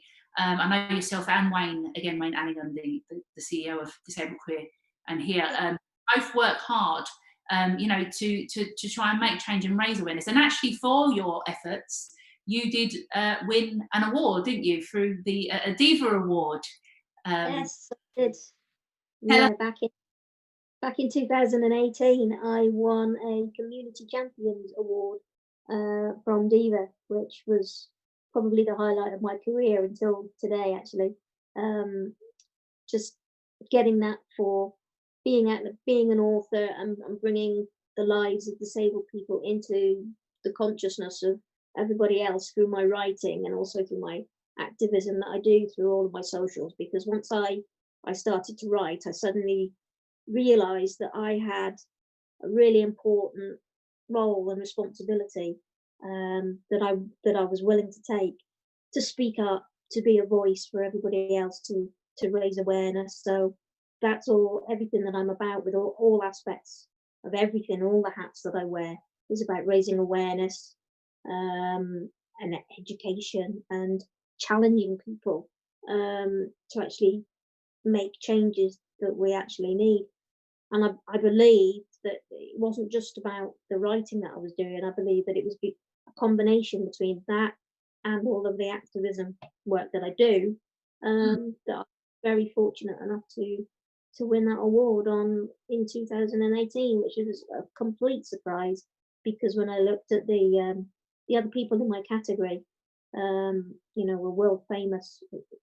A couple of them were, at least, and I thought there's no chance.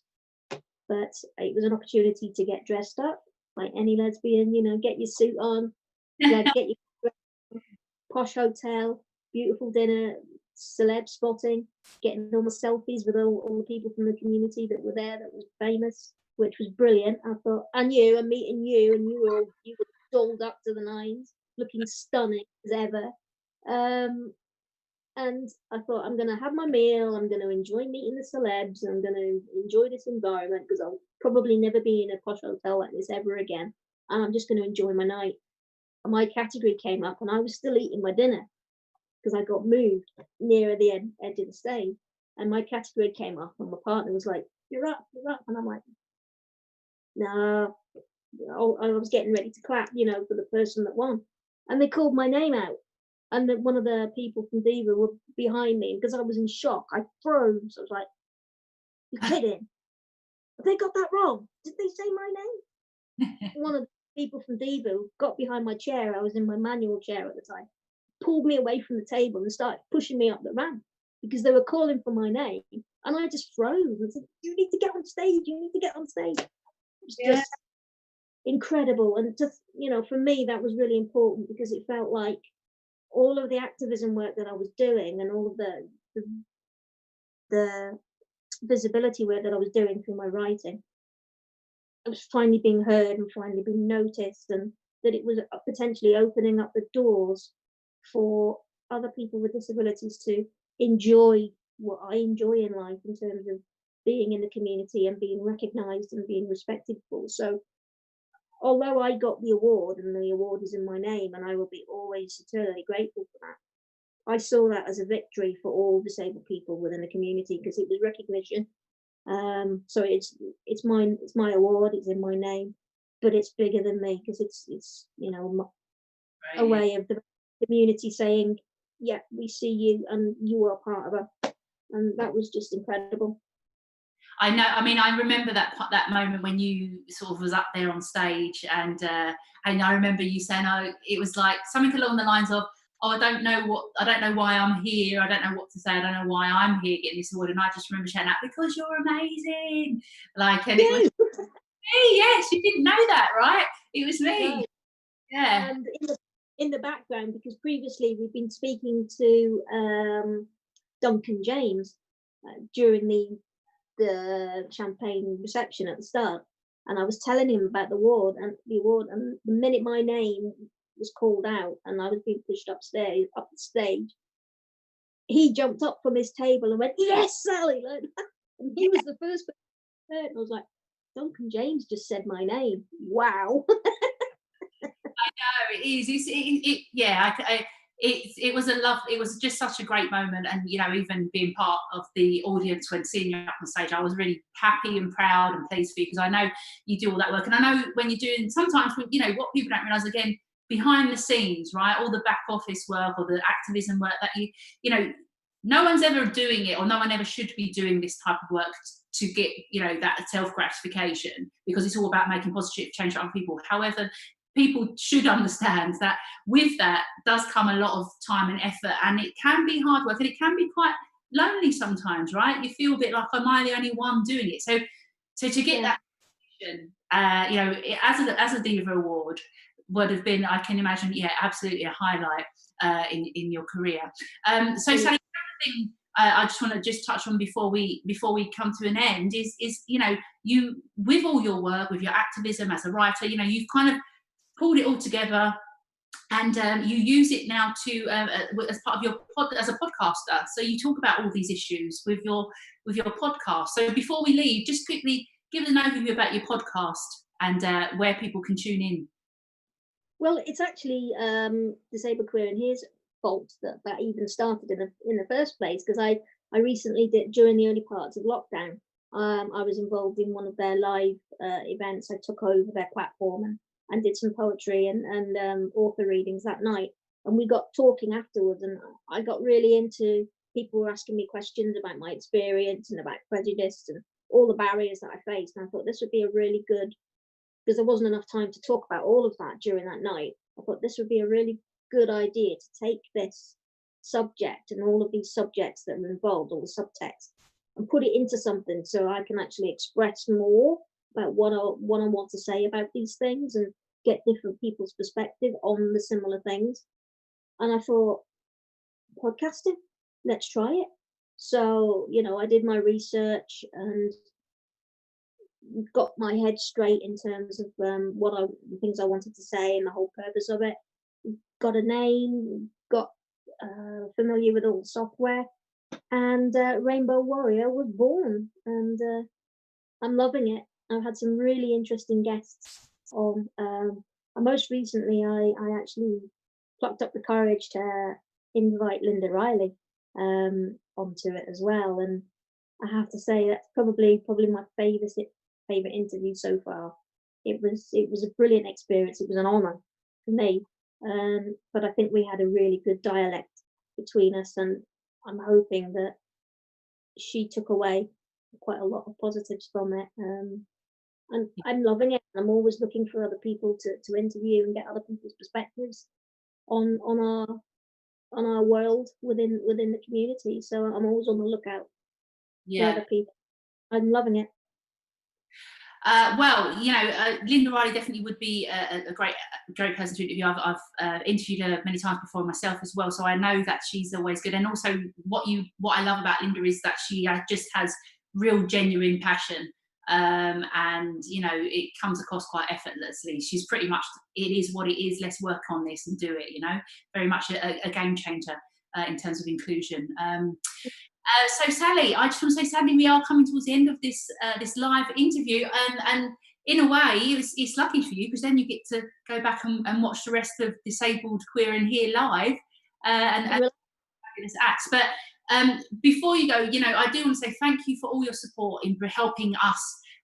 It's been myself, Wayne Allingham, and also the fantastic Kestrel, who people is actually behind the scenes, and she is our tech queen. Without her, we would probably just be texting each other or something. I don't know what we'd be doing.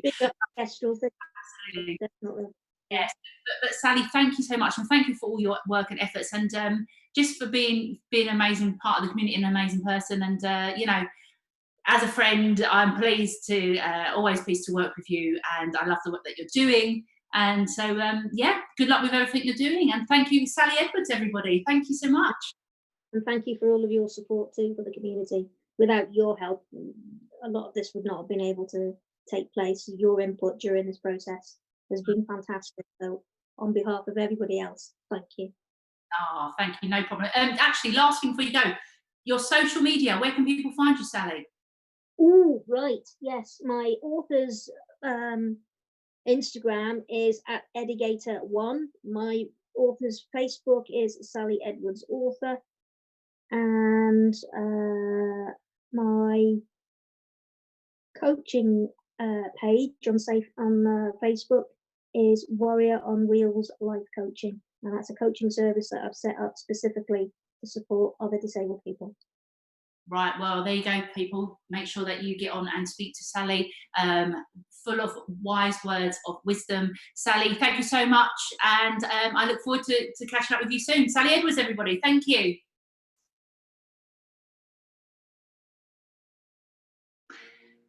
So there we go. Sally Edwards is also, somebody who has been part of Disabled Queer and HEAR Pride, bringing it together, played a very active part in it. We are a very small team, actually, for this event. So it's so lovely, even though I'm still streaming live and I'm not towards the end of it to watch it back yet, it's very lovely to start seeing how it's all coming together. I can tell you, blood, sweat and tears went into this event. And we hope you are enjoying it, more to the point. I do believe that we have a next act coming up, a bit of cabaret for you, if I am correct. So we've gone from a live interview to a nice bit of cabaret. This next act is someone who's been on the scene for a very long time.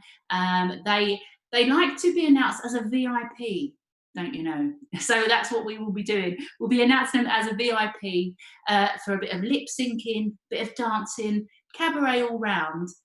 Everybody, get ready for Ebony Rose Dark. Hello everybody and happy Pride. I'm absolutely delighted to be here today to perform for you for the Disabled Queer and HEAR LGBT Pride event. Happy Pride, I hope you're all well. My name is Sally Edwards, I'm a poet and a writer, and today I'm going to be reciting a couple of poems for you. Here's the first one. This first poem is called This Is Me. I present to you in full colourful view all that I am, neither ugly or glam. This is me. With my miniature stature and peculiar shape, deep down underneath, I am just the same. This is me. Just like you, my bones break too. My skin, it does get battered and bruised. Just open your eyes, you may be surprised when you discover all that you see. This is me. My perfect imperfections own a unique beauty, and definitely not yours to abuse. I'm a daughter, a sister, a best friend too. Who knows, I may even fancy you. Oh, I have feelings of desire too. This is me. What gives you the right to wish me out of sight? My lips are alluring. What is this pity to which you are referring? Take your patronising elsewhere, but if you continue to stare, offer me a smile or a wave, but don't call me brave. This is me. Many mountains I've climbed just to feel strong and alive, sometimes just needing to cry. I've had bumps in the road, hanging on for dear life, but I'm here today, and I'm not going away. This is me. With more operations than I remember, lasting pain, oh so tender. My body is a masterpiece of scars, with doubts and fears, and oceans of tears. My journey's been long, but I'm learning to be strong. I've travelled so far, and so here we are. This is me. This life was never a choice. I've searched a lifetime for my voice. But since I have your attention, this is me. This next poem is called Eye to Eye, and it's about one day when I found myself being able to wheel with my partner in the city centre, and we were holding hands, and it was the first time I'd been able to do that as a young gay person, and it felt amazing, and I wanted to write about it. It's called Eye to Eye. Bravely I take my lover's hand as we walk around the streets unashamed of our union and what our love means to me. Carefully I pass strangers by and look them in the eye, waiting for their reactions, and inside I smile.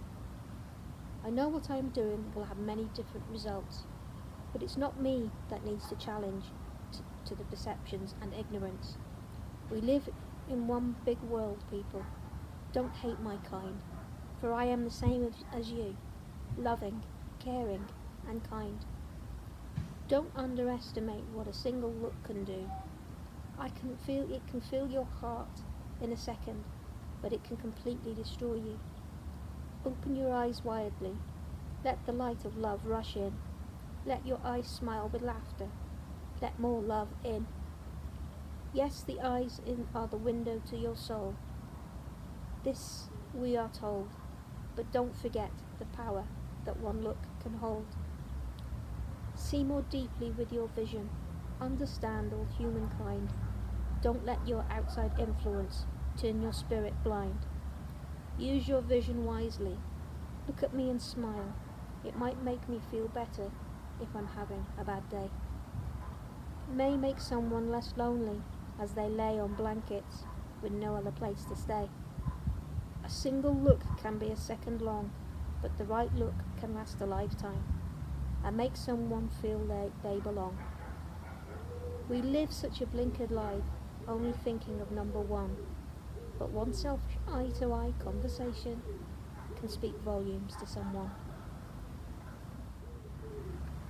My final poem for you today is one that I felt was really appropriate. It's how I feel about all Pride events, being able to participate and be able to be a performer in a Pride event and how much they mean to me. This one is called Pride. Pride in the name of love. Those words are so true. Who has the power to dictate who should love who? Rainbow colours fill my eyes on a warm August day. People dancing all around, so much to celebrate. Pride in the name of love is what it's all about. And love will beat your hatred. Of this, there is no doubt. The rainbow blood that flows within our veins boils at scenes of gunshot wounds on victims and terrifying screams. This is the work of God, you say, to condemn us all to hell. But the God I've known from childhood would spread love to all men. We stand strong together across oceans far and wide and defy your evil actions and comfort those who cry. Love is love no matter what, and this will never change. We have faced so much discrimination, and we shall do so yet again. But I will continue to feel pride in the name of love, so your callous act of murder will not scare us away, because love is love at the end of the day. So stand with me now, family, as we hold our heads up high and repeat after me. Pride in the name of love. Pride, pride, pride. Happy Pride, everyone, and have a wonderful day. Enjoy the rest of the acts, and I hope you really enjoyed this performance today and all of the other acts. Have a great day. Have a great day. Sending you lots of love, and I look forward to seeing you again soon. Thank you to Disabled Queer and Here for giving me this platform to perform. Lots of love. Bye-bye.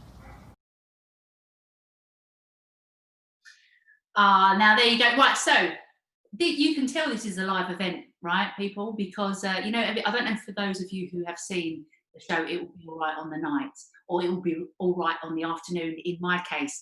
So clearly that was not Ebony Rose Dark. That was actually Sally Edwards performing her poetry there, which, again, I hope you enjoy. She is a very creative person. And again, do make sure that you follow her on social medias, particularly around the coaching side of things as well for people with disabilities, because I know as an activist, as someone who speaks from experience about herself, Sally is a great person and role model, I would like to say, to support people who may need it out there within the community. Now this time we are on track, okay, and I have it that we actually are ready for our next cabaret act, and once again introducing them as a double VIP, because I think if they're watching now, they'll probably be quite happy that they get introduced as a VIP twice.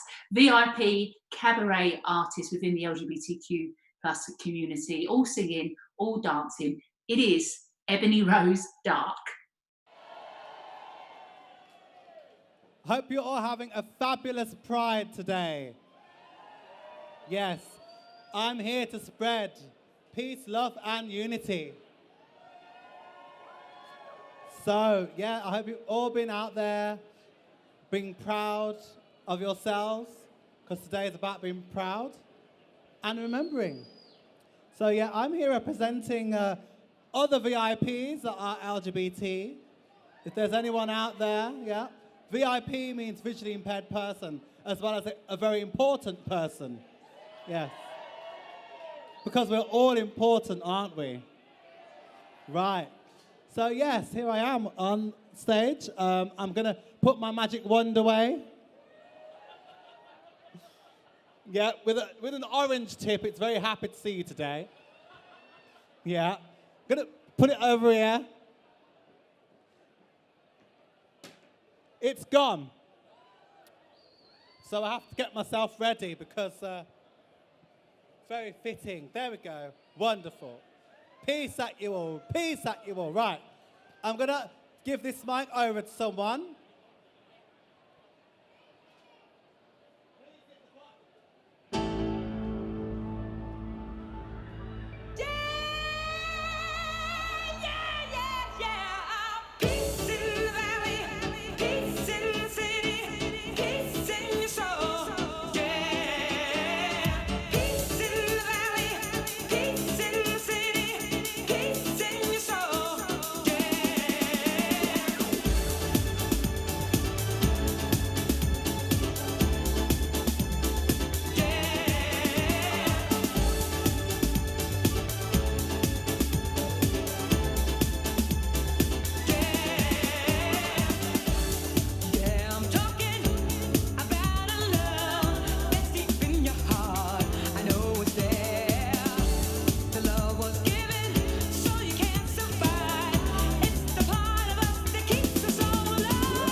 Thank you so much. Have a wonderful Pride and enjoy the rest of your day. Much love, peace and love to you all. Oh my goodness, Ebony Rose Dart there. What a bit of high energy performance there for you. Now, are you ready for another celebrity? I think I am. We have some great allies that have been part of Disabled Queer and Here, watching and supporting and giving up their time as well, you know. So it is such a great pleasure when people come on board and they say, yeah, of course, as allies, because we always need allies in life, allies to each other, no matter who you are, supporting each other, raising each other up. And that is what our next celebrity guest has done. If you are a Coronation Street fan, you will know her best as Izzy Armstrong on the cobbles.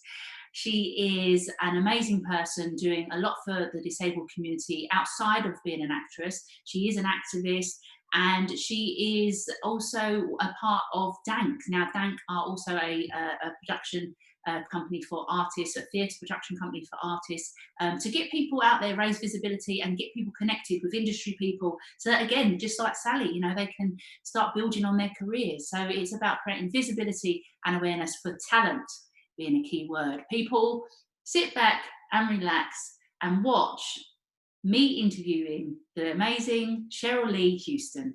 Hey everyone, I am Saskia and you are tuning into Disabled, Queer and Here Pride. Now, we promised you celebrities and we have delivered. My next guest is an LGBTQ plus ally, always a good one, a disability activist and campaigner, a star in one of the UK's biggest soaps, and I think in the planet, really, playing Izzy Armstrong. Please, everyone, give a warm welcome to Coronation Street's Cheryl Lee Houston. Cheryl Lee, thank you for joining us. How are you? I'm all right, thank you. Thank you for having me. Oh, no, thank you. I know you've obviously got a really busy schedule, and so really appreciate your time, speaking to us today. So thank you. So just quickly talking a bit about Izzy Armstrong. She's a bit of a feisty character. Yes. And, in terms of personality traits, any similarities there, or is it... I think there are some, and I think the longer you play a character, the more bits of your own personality tend to creep through. I think when I started, I tried to make her far away from me as possible. But then I suppose playing somebody for quite a while, that her traits have impacted on my character traits as well. Yeah. I think she's a bit louder than I am. Well, a bit more ballsy than I am, which I'd love to be. I aspire to be that blunt and direct sometimes, with a gentle touch. Well, I'll touch on that a bit later, because actually I think not necessarily like Izzy Armstrong, but I think you've definitely give yourself a bit more credit, because some of the things when I've looked up and done some research on you and seen, what we'll talk about a bit more about your campaign and things that you're putting forward for disability rights and support. I think, amazing. Thank you. I'll come back to that, because what I want to say to you as well is did you always want to be an actor? Was it something that you always aspired to be? Utterly, and activist never came across in my, and I think I'm a complete accidental activist, and my passion is acting, and I've always been, ever since I was really young and I saw the film Annie, and the singing and the dancing and that energy, I was like, I want to do that. And I mean, I can't sing and I can't dance, but it was just that passion and the energy. And I just love finding who characters are and what that journey is, and adding all the bits up in the script that then tell you who that person is and how they respond. Yeah, and you do it really well. Izzy's character is great. We all love her.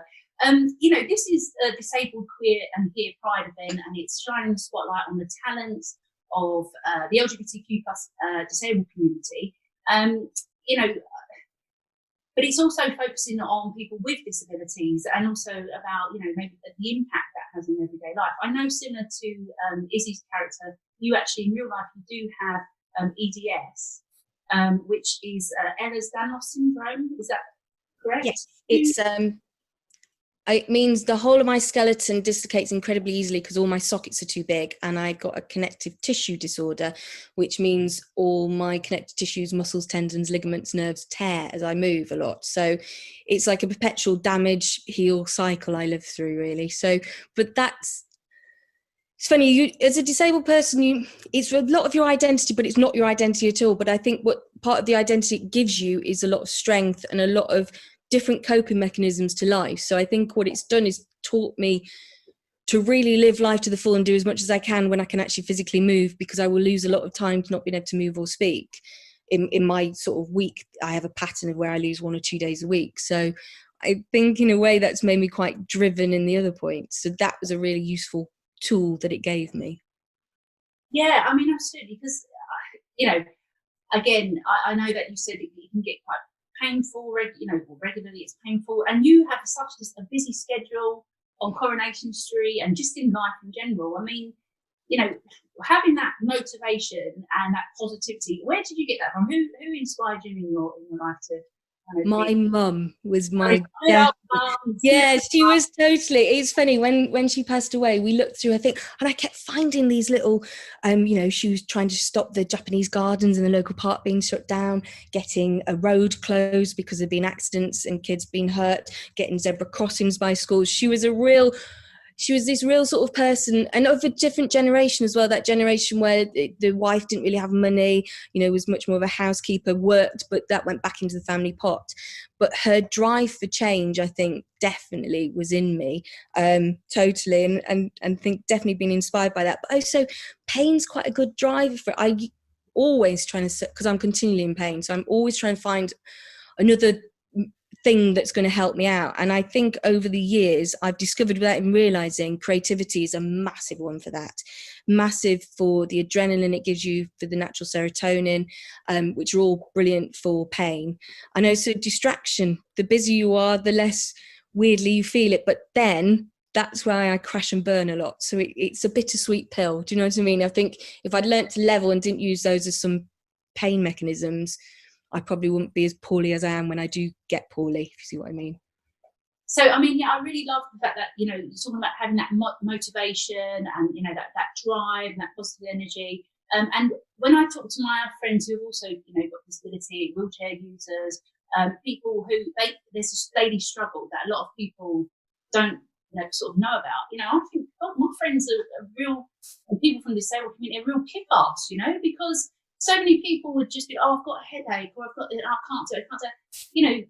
You are clear examples of positive role models of people who are striving forward on a daily basis. And also, as like yourself, like a lot of my friends with disabilities, they are campaigners as well. And I just think, there's a lot to be said there. And this is why I don't understand disabled queer in here in particular, reason they set that up is because they felt like it was people with disabilities in the LGBTQ plus community were often sort of marginalised even further, left behind. I mean, you're living proof that there's impact and what you can do when you really set your mind to it, right? Yeah, I think there's many things in what you say, because also I think it's that thing of going, when you have no choice, you then have different choices. So like I think everybody's pain levels the most they've ever experienced, and because mine are massive, I kind of, you kind of go, is this, it starts to mess with your head of where that actually is. But then also you have no choice of going, actually, I've also gone the other way, and I think we all have done at different points, is where the disability has taken over. And that's a really hard one to get out of, because that can just take you, it can take all that off you. But then I found I'm really lucky in the fact I've got something I absolutely love doing. So therefore that's given me the passion and drive to push through. And that's given me other things. Do you know what I mean? That's benefited me an awful lot. But a lot of it was accidental, just because I wanted things to change. So because I didn't agree with how things were. And do you know what I mean? I think we need to be much better represented. It's really interesting that in society we're elevated sometimes for awards for being brave, or, pride, or whatever, being proud of you achieving certain things because you did something. Whereas actually you're just a human being, but because the way often we're portrayed is as heroes or somebody who's suffering, then society's viewpoint of us, I think, is very different to who we actually are. And that's what I really would like to see changed in my lifetime, definitely, is that we need to be seen as an equal footing, because then those skills that you have got through, I hate that word, adversity, but through finding solutions to enable you to achieve the things you want to do that were blocked to you mostly because of access or society or opinions. The physical barriers, actually, we've been really lucky, if you can say that about COVID. The one good thing it has given us is an equal playing field, a place where everybody can get into the same room, a way that means that society has been had gone through a quick mass education on how to engage with people in different ways. And then hopefully moving forwards, that means we've set a different playing field. So adjustments will be made for people for jobs, adjustments will be made to make things much easier for people to participate, to get those key brains in the room that people weren't realising they were missing out on. Absolutely, absolutely. I mean, and this is, you know, again, going back to Disabled Queer and Here, the CEO, Wayne Allington, he set up, there was the first Pride that he put on last year, and it was actually at a venue. So it was a physical Pride for people to attend, because Pride in itself, everyone wants to celebrate, but it wasn't as accessible. Now that this year, again, a positive of lockdown is that actually we can reach so many more people who wouldn't have still been able to be at that Pride. In an ideal, what we're planning, you know, as a movement, we want to see these changes. We don't want it to be that, oh, now we can rely on Zoom or online virtual events, because that's still not good enough by no means. But as you say, it's opening up opportunities for people to, you know, have a voice and be seen and show who they are, and that, again, they deserve equal support and inclusion. So, you know, totally. It means you get a much wider reach. Everybody gets to be involved. When whether it was a physical thing or a financial thing or just not being able to get somewhere, it means that everybody can now be involved. And hopefully what a lot of us will take from that is when we do go back to doing physical room events, that we will also somehow keep this online inclusion so that people can engage, because that's what makes it more exciting. The more brains you have into something always makes it more richer. Speaking about, you know, characters, TV, actually, sorry, thinking about the TV and media industry in terms of, you know, positive representation and inclusion. Obviously, your character is great. You know, was it 3 times a week, if not more, people can see you on their screens as positive representation. But I mean, is the industry changing for people with disabilities? You know, is there it is massively, utterly massively, and we are on agendas that we've never been on before, which is absolutely fantastic. For me personally, I'd like it to move a bit faster, but obviously I would, because, you know, I'm 20 years into my career, and I'm so fortunate. I'm in my 11th year on Coronation Street, and that is phenomenal achievement, and I'm so fortunate to be in an environment when I can learn so much from so many different people, and I think Coronation Street had a ripple effect, definitely. I know, so work that I've done behind the scenes with, you know, some of the execs and stuff, and people who are keen at ITV, who have been keen to make that change and have those conversations. So, for example, we ran an audition day for disabled actors, but ensuring, it's what we do a lot with Dan, because you always ensure that the disabled artist leaves with as much as the industry guest or industry provider, because otherwise it's always become, people with disabilities will get it, don't they, that we're quite often the product of a scheme. And a scheme's always a thing that's a tick box and done, or a wheel's been reinvented. And it's about changing that and making that so different. And from that audition day, the actors went away with a show reel piece filmed on Coronation Street set with one of the actors. But also it meant then we got Liam, who plays Kathy's son, who works in Roy's Rolls. And then also Melissa Johns came as a visiting artist. So, and she's reoccurred 2 or 3 times, I think. And it's just that thing of making a change through conversations and through just showing how to do it. I think, in a way, change through conversations to ensure you've got the conversations going that let's do this, but then it's just practically do it. Do you know what I mean? Yeah. I think by Coronation Street doing it, and continually doing it, they stopped it being a thing. Do you know what I mean? And as he moved from, you know, probably received by the audience as a disabled character, she's just seen as a character now. That sort of, it's sort of filtered through, which is really exciting. But I think quite often we're still surprised when we see a disabled actor on TV, or we comment on it, which means that we're not enough of us there. Yeah, no, that's it. I mean, and that goes, you know, when we're talking again about underrepresented groups, you know, this is the Pride event that, you know, that we're talking about as well, for disabled, queer and here. And I think that's so true in terms of positive representation. The more people see more people with disabilities, more people who are LGBTQ plus, more people of colour, you know, all this, you know, all the underrepresented groups, people, it's not a thing. It's just, we are also regular people living in society, you know, and we deserve exactly the same inclusion and respect as everybody else. So, you know, on that, talk to me a bit more about Dank, because I know you've done a lot of work to bring, you know, support for characters on Coronation Street, which is great, but Dank, I'm really interested to hear more about. Well, Dank is the Disabled Artists Network community. It's set up as a project from our company, Triple C, which we set up 3 years ago to change how disabled people access the arts and how we're employed in the arts. So we do like a 360 approach.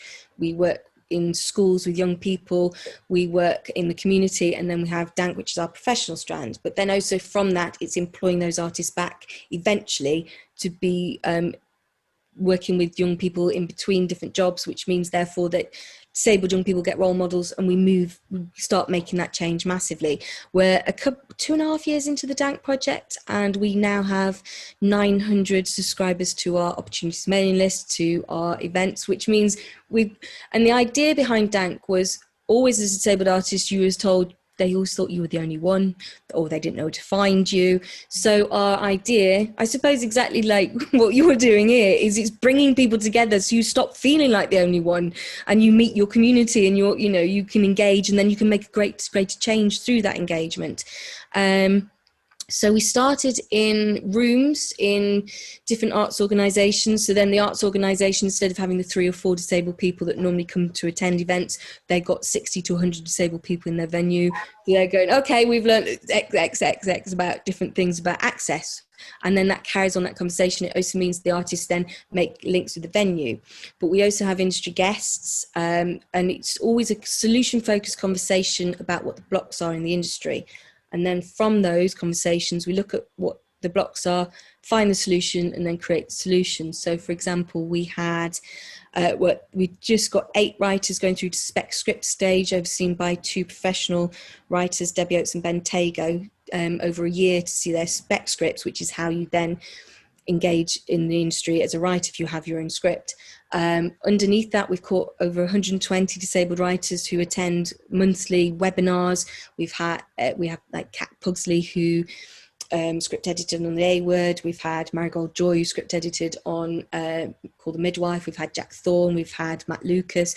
We just have people passing over their knowledge, and it's about then engaging with you can then ask questions for the second half of the webinar, which means you're then learning from people who are doing stuff, because that's how you that's how you learn the most, I think, isn't it? Learning people's processes and how they've approached their career, and also giving advice on yours. So we had 11 events. So we got to the point where just our last one pre-lockdown was at ITV, and we had 110 disabled artists, and I think we had 17 industry guests from different companies. So all the industry is starting to engage with us, and because what we're doing is we're saying it's a solution-focused approach. Nobody knows everything, and let's help you take away that fear, because a lot of what it is about employing disabled artists is the fear of getting it wrong or saying something wrong. So it's like, actually, we're here, there's loads of us. If you don't know the answer, we don't know the answer, we will know somebody who does. I know, so it's always about trying to involve as many artists as we can into conversations or into projects. So we now have regular writers, the writers group, we have creative writing once a week, we have script reading for actors every 2 weeks, and we had a series of webinars. We've been doing webinars since March, 2 a week. And we're just taking 2 months break on that. But the idea is just to forever keep engaging and looking at where those blocks are. So, for example, the A Word gave us 10 paid placements for people in production. So they had time to shadow and work alongside people, which then got you experience, but it also one of the big problems for people engaging into the TV industry is runner is the entry point, and that's not really accessible for many people in many access requirements. So we're looking at different ways and different solutions, and that's something we're trying to get other companies to start take up and not take up on.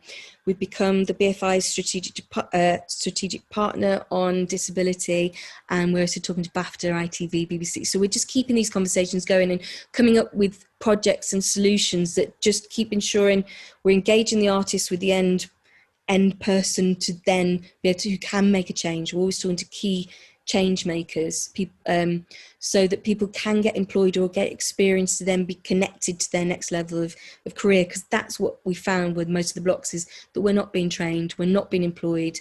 So how do we connect talent with the need for it and take away that fear and make it feel supported, so it stops being the responsibility on the individual, rather than when you go into a situation as a disabled person for the first time, you then, as well as getting used to the situation, you also then have to get everybody else used to you and used to access. Whereas if those conversations have been had before and there's procedures put in place and an understanding, then that evaporates all that. And then hopefully that's starting to make quite a change. Yeah, you know what? It's so important that we have these conversations, and I can relate in the sense from a LGBTQ plus perspective, because I'm an inclusion trainer and a consultant on tackling homophobia, biphobia, transphobia in schools and workplace. And when you talk about the word fear, interesting, right?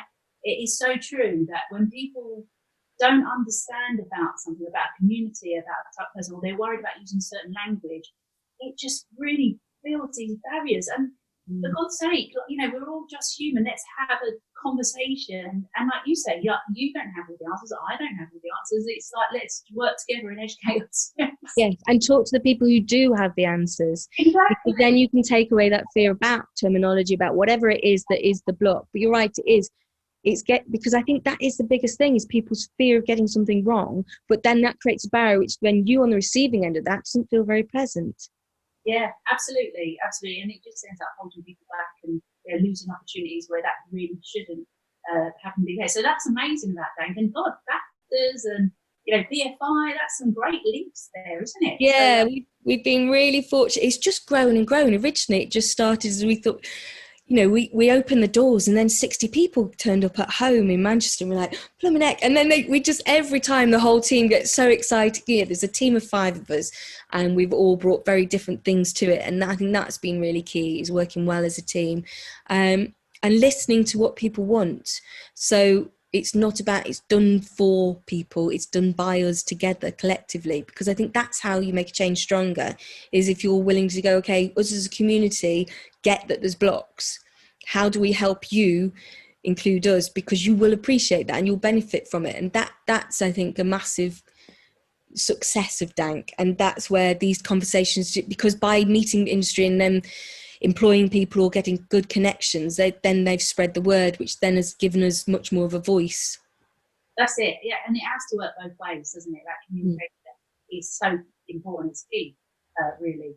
So there'll be lots of people that are tuning in to watch this interview, because so many massive fans of you for Disabled Career and Here. But there'll also be people that have aspirations, have goals, but they also have disabilities, and as a result, they don't have the confidence. It's been a barrier throughout their life. What sort of advice, words of wisdom would you give to those people who are feeling like, I want to be like Cheryl Lee, I want to do that, that's what I want, but they just don't have that confidence? What would you say? Trust yourself and take a risk anyway, and know that we all doubt ourselves. On whatever level we perceive somebody to be, they are always full of, because arts, and if we're talking specifically about creativity, because you're putting quite a bit of your soul forwards, but have a go, I think. Have a go, because whatever, it will always give you something back, whether it's a shift in confidence, or you've learned something, or you connected with somebody.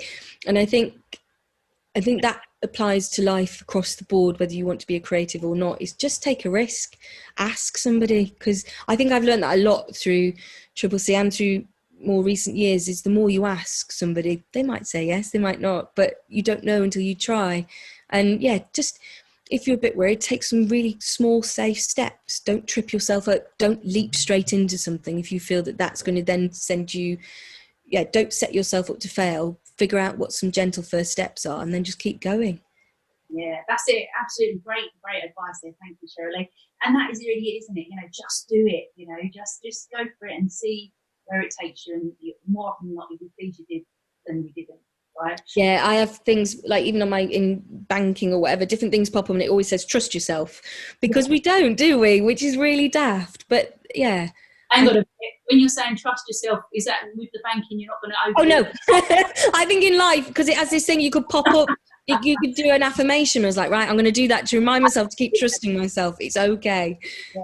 No, but you are right, and it is good to do that. Those little, I have similar. It's great to have those little motivational sort of pop-ups. So, and it keeps you on track, because the mind chatter can often lead us down a road, where it's where we don't need it to take us. So, especially when you're people who experience. Sometimes we're just judged when we shouldn't be. Do you know what I mean? So I think sometimes we take bigger knocks than others do. So therefore, you have to find things that are your inner strength, and just surround yourself with people you love, who remind you of who you are, and then you can be who you are much more, I think. Yeah, definitely. And I think that message goes across the board again for the LGBTQ plus community, about always being your true self. I'm very much a big believer in that statement. So, I think that's great message for people who are tuning in today. And just to end, Shirley, because it is Pride, it's still Pride celebration that we have here. Pride's also about a party. Of course, it's the political movement. Usually I say this the other way around. I go, it is a party, but it's a political movement as well. But this time I'm going to say, it is a party, because, it is. How do you kind of sort of let your hair down and relax when you're sort of filming, you're having your time out? Have you got any particular Pride anthems or music that you like to listen to that you're like, oh yes, I love a bit of that? That is me. I love things that make me want to dance. And we do have 2 disco lights plugged into our ceiling for that reason. And the smoke machine. Get yourself a 20 quid smoke machine and a cheap disco light. You can always have a nice party, even on your own. Come home, feel a bit sad, put the smoke machine on and the disco lights, and you'll be happy. That's what I do. I want one. I'm going to get on Amazon after this. I'm going to have to do it. Oh, I got my friend one. You can even get a bulb that you can just put into your normal light. What? Anything that just makes you feel, do you know what I mean? If you want to just put some tunes on and have a good dance, that's what I always recommend, because it gets your serotonin going and just makes you feel a bit happy. Yeah, definitely. Well, I think anyone watching this now is going to be off going, getting a load of disco balls and plugging party poppers. So that's amazing. Oh, listen, thank you so much, Shirley. I would always love to be speaking to you forevermore, but I know you've got a very busy schedule, and I really appreciate that you've given us your time. As a voice, as a positive role model, as an amazing human being, and also, just for disabled queer in here, because we really want to hope that this helps to shine that spotlight, make a difference for inclusion, as we've talked about, for equality. Everyone deserves fair access to opportunity, right? So thank you so much. And, it's a pleasure, and thank you for having me. I just think what you're doing is fantastic. Wow. So yeah, and enjoy the party. Much to our celebrity interview there with Sherry Lee Houston from Coronation Street. Isn't she amazing? Just so much great work that she's doing for inclusion for the disabled community, and as a proud ally of the LGBTQ queer community. Thank you, Sherry Lee. Love you, love you, love you. So, are you ready for a bit of poetry, people? Our next act is someone who is very well known on the poetry scene. They are going to be performing a selection of poetry today about life as a non-neurotypical trans person living at dissonance with body and mind. I think this is something that we should all sit back and relax whilst we watch and listen to Ash Brockwell. Hi, happy LGBTQ plus disabled queer and here Pride. I'm Ash Brockwell. I'm a transmasculine non-binary poet, artivist and educator, and I live in Southampton, UK, just on the edge of the New Forest. I'm going to be sharing 3 poems with you today. The first one is called Your AFAB Does Not Define Me, and there's one called Someday, and one called How Am I? Your AFAB does not define me. Yes, I was assigned female at birth, grew up behind net curtains with my secrets concealed inside, where nobody, least of all me, understood quite what was denied. I refused to answer to my given name at 5, hid growing curves under baggy sweaters at 12, felt weird and wrong around girls who wore makeup and heels and spent their weekends shopping for pink lace bras. That was all I knew. There were things that I never tried to do because it just wasn't done within that net. And many things that I never said and couldn't have said, however I tried, because the words weren't even invented yet. There wasn't a language then for people like me. Transgender man and non-binary were decades away. The teachers could even have been fired just for saying gay. So in conclusion, secrets kept. Yet your AFAB cannot define me now, won't be erased, won't be denied. My existence is resistance, and if you dare try to delete me, I will resist. Assigning pink lace flowers to hide what you can't accept can no more erase the blue core of a trans guy like me than King Canute's command thus far and no further could ever hold back the inrushing Solent tide. Whatever you choose to call me, whatever you say, I will ride the waves to places you never dreamed and live my self-made life as my truest self anyway. There's no way in again now I'm out, because this is who I am and have always been, and the only alternative is... No, let's not go there. I am here, defiantly turquoise, dynamic, impassioned, alive. So take your eraser, take your net curtains and go. I am still here at this meeting place of sea and shore, persistently pushing on as the waves do and reminding myself day after day after day there are more ways than one to be a man. There are more ways than one for the deep essence of a human soul to survive. So this poem is called Someday, and this is dedicated to any LGBTQ plus young people in particular who are stuck in situations where they feel they can't come out, particularly those who are going through any kind of spiritual abuse or any kind of religious environment which is not supportive. People saying that they'll pray for you and trying to convert you. So this is experiences that I've been through at different points, and this poem is about moving beyond that. How am I? How am I? Am I okay? I don't know what that means anymore. I know that I've cried more tears in the past 6 days than in the 6 weeks that went before, but I can breathe and I'm grateful for that. I'm working, or keeping up some pretense of trying. Breaking down, breaking open, I don't know, but at least not dying. Peeling my life back to the bare bones, going within and going without, trying to work out if there's some deeper purpose behind it all, some bigger reason why. Bypassing, keeping my vibe high, then not bypassing because bypassing doesn't cut it, diving headfirst into the vile mess. Disintegrating, healing, making friends with the distress I'm feeling? No idea. Revealing layers of grief that I didn't know were there? Trying to care, trying not to care. Who cares? Who knows? No different in that respect from anyone else, I suppose. But I'm safe as far as I can tell. So I guess I should probably say I'm doing well. How about you? Someday. You're never enough, you're always to blame. You can't change your looks, your pronouns, your name. Whatever you say, they just turn away. You're forced to comply. And so you grow up, just learning to hide. You shut yourself down and keep it inside. You're learning your part and doubting your heart, believing the lie. They say that you're broken or evil or wrong. Don't listen, you know who you are. Just stay strong. They tell you you're sinful and offer to pray. Don't listen. You'll live as your true self someday. You put on the costumes, cover the scar, remember your lines, forget who you are. You'll never explain the depth of this pain. Don't bother to try. So as the years pass, you're less and less real. You just give a shrug when asked how you feel. And still, all the while, you're faking that smile and wanting to die. They still say you're broken or evil or wrong. Don't listen, you know who you are. Just stay strong.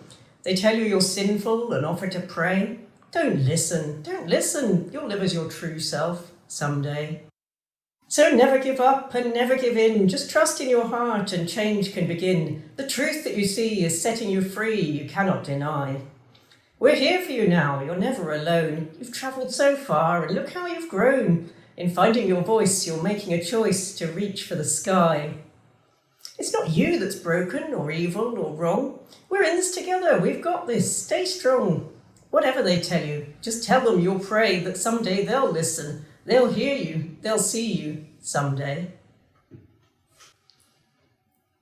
So thank you for listening. You can find some of my poems in a book called Transverse, We Won't Be Erased, which is available on Amazon, and also you can find me on Facebook. There's a Transverse page on Facebook as well, which is www.facebook.com/transverse poetry. We're just working on a new anthology, which is coming out in September, which will be called No Time for Silence, Words of Survival, Resilience and Hope. This is a book that brings together 48 transgender and non-binary poets from 4 different continents. We've got an amazing diversity of different voices, different styles, some professional poets. There's also some song lyrics in there, as professional singer-songwriters have kindly shared some of their work with us, and also lots of brand new poets. It's a really exciting project, and we'll be launching that at the end of September. Thanks again, and have a fantastic day. There we go. Thank you so much to Ash Rockwell. Now, Disabled Queer and Here Pride is all about bringing the disabled queer community together, spotlighting the talents, and also acting as a movement for our queer disabled community to make sure that actually, even though we are virtual now, by circumstance in many ways, because of, unfortunately, the pandemic, but going forward, that there is more inclusion for people with disabilities within society. Because really, as we've heard from many of our acts, as we've heard from Shirley Houston, as we've heard from Sally Edwards, it really is about making venues accessible for our community in order to have everyone have the opportunity to enjoy it, get out there and really, really enjoy everything that is available to them. Now, it is exciting and very, very, I'm very pleased. I can see he's all getting ready, and we seem to be matching in our clothes here. It's with great pleasure that I bring onto your screens the man who has helped make this happen. So, the CEO of LGBTQ plus Disabled Queer and Here is here right now, live. It is Wayne Adingham. Wayne, how are you doing? Hello, how are we? Oh, what a fantastic! I've been watching. Absolutely amazing. Absolutely amazing. It's brilliant. Absolutely brilliant. And thank you to you to hosting. Well, no, you know me. I'm like a cheap tart when it comes to hosting events. I always make them, especially a Pride. I'm like, oh, go on then, I'll do it. But this is actually such an important event, isn't it? Today, it's not just a Pride. It is a Pride season. It is about raising awareness for our LGBTQ plus community, but it is also, highlighting the talent and the community within, which is our queer disabled community. So, yes, with that, tell us a bit more about why you set Disabled Queer and Here up in the first place. Right, it come about 2-3 years ago. I was around in London, trying to go into some bars, and thinking to myself, where are the disabled people? Where are they? You go into bars and you think, oh, where are they? They're missing out on what we're seeing. And I basically thought, I let it go, and I thought, there needs a change. There has to be a change. And a year ago, I bit the bullet and made it into an association. Yeah. And bit the bullet, made it into an association. And the reason for that is so people with disabilities can go out and enjoy themselves. They're not hidden indoors. They can go out and meet their friends, go out and take their family out. and have a good night out, and plus see art, see some sort of art, no matter what sort of art it is, and be part of the community, what they want to be into. Because I believe, and I've seen is having been left in the dark. Disabled people have been left in the dark for too long, not just in the LGBT community, in society. Yeah. Like, if you want to go down to a coffee shop, are you going to be able to get in that venue, into that coffee shop? Or you got to sit outside in the rain, or stuff like that. And the thing is, as well, it's like, if you want to go and do shopping and the lift breaks, where are you going to go? You've got to go on a train, and you've got a ramp. This is the whole part of this movement, is to say a lot of it is about accessibility. That is the big bugbear. And with the LGBTQ plus community, it's being accepted. We're meant to be equal. We're meant to be as one. Inclusion. Don't divide us. Bring them in. Enjoy us. Make new friends. If venues are hard, especially in London, as you will know, for accessibility, and I think across the country, to be quite honest. A small change to someone with a disability is a godsend. I.e., like, if you've got someone who's got a hearing impediment, or someone's VIP, please have a wine list where you've got extra large footage, so of wines or beers and whatever on your table, so they can see it. Yeah. Wouldn't cost a lot. And that's the sort of movement about it. And we, as LGBT disabled queer and here, are trying to make this element what we do. We give a platform for disabled artists to showcase their talent in, not just in the LGBT community, it could be any like even mainstream. You never know who's out there looking. Yeah, absolutely. Working with disabled people in the LGBT community, they want to come out in our community. Embrace us. Totally embrace us. And that's the whole, and the thing is as well, they're not looking hard enough. Venues are not looking hard enough, and promoters and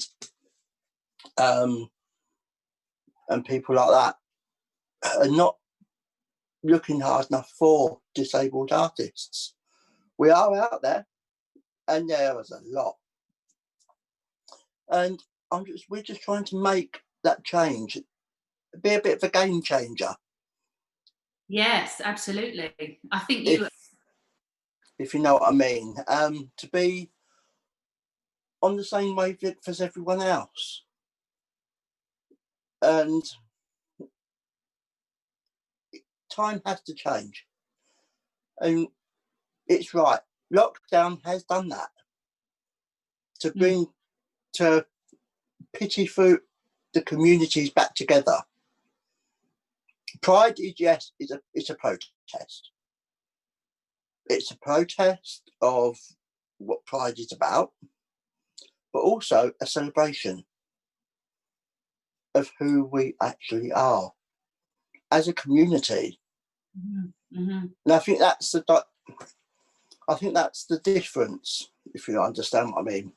Yeah, it is, and you know what? It's this is why I love this event. This is why I'm so passionate about this event and Pride anyway, because I think when we think about the bigger picture, it's about, like you say, not leaving people behind. But even within our own community, our own LGBTQ plus community, often there are still strands of our community where people are sometimes still underrepresented within.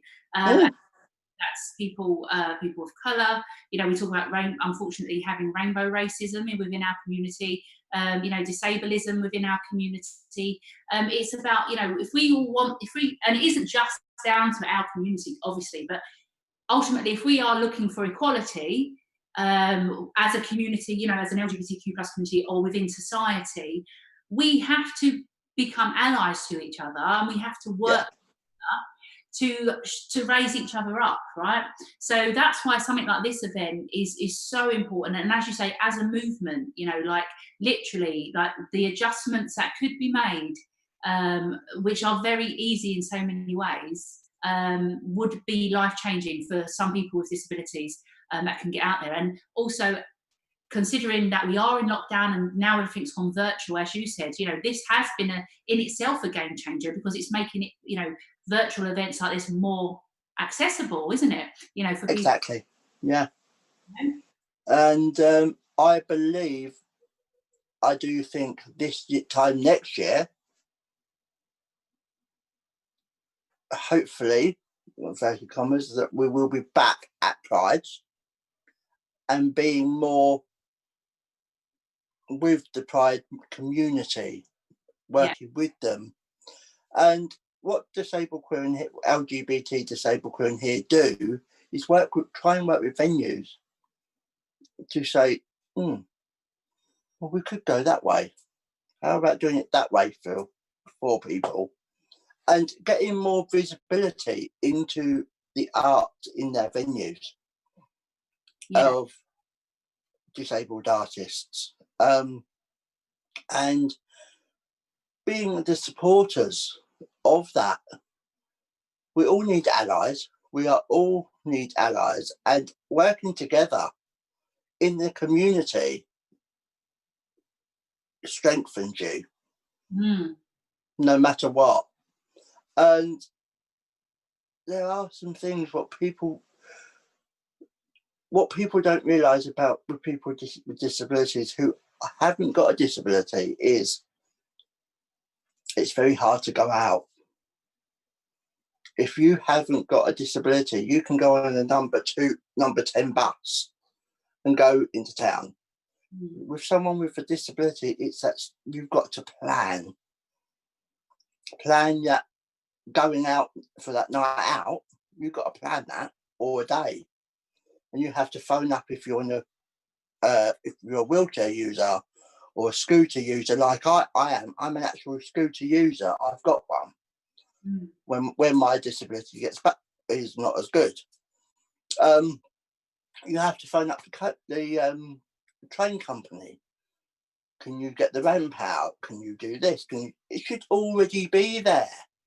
Yeah, absolutely. This is something that, you know, able-bodied people again would take for granted. I would not probably think about a lot of this myself, you know, often going out, because it is just something that, I'm going out or I'm not going out. I mean, you know, there are times maybe on the underground where I think about when you see the little, you know, the wheelchair sign, and you think to yourself, well, only at this station? What about if it was the next station? Because it's obviously exactly, totally. And this is why, also, to make awareness is why we actually set up LGBTQ disabled queer and here, to make awareness and to be part of the community and the movement. It's something there. It's got to change and to work as a team.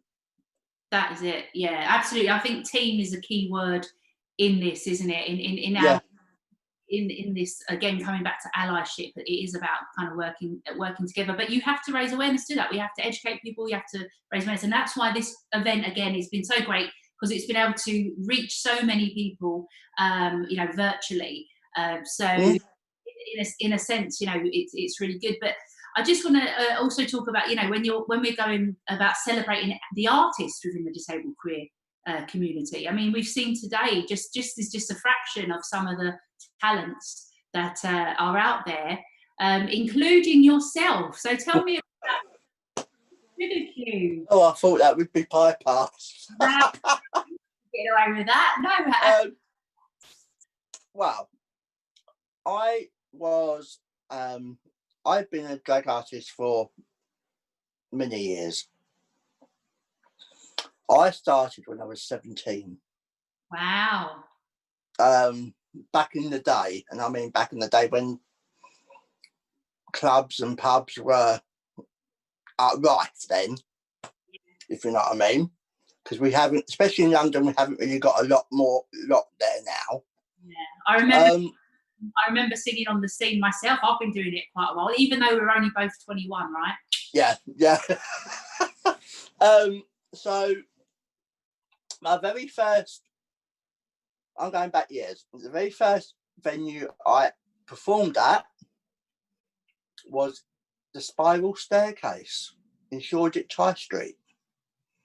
It's not there now. I think it's a straight bar actually now. Right. But it was amazing. Met so many lovely other artists, and they held us in. And it was nice. So I've been doing it for a while, and then I come out of it. Then I went back into it. It's always been there. As a kid, I wanted to be an artist. Yeah. I said to my mum, I want to have my name in lights. And I got that back then. And I've still got it now, and I love it. But I want to give my talent and show my talent to people who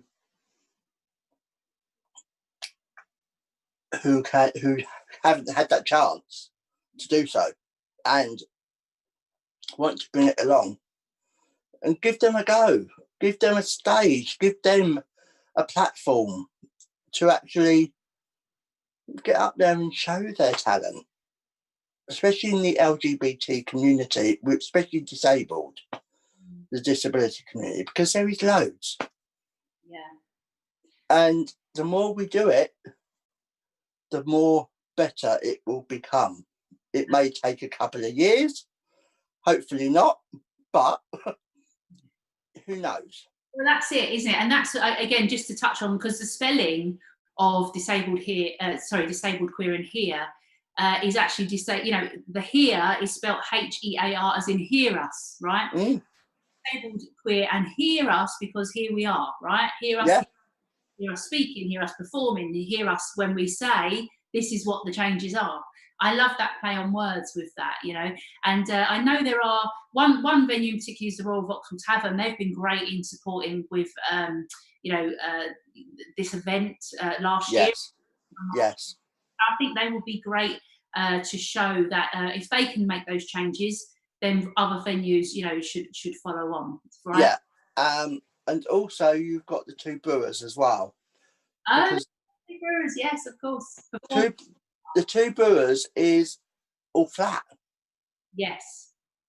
And it's got its accessible toilet. Great. So you've got the two brewers, which is totally flat and easy access to get into and move about in.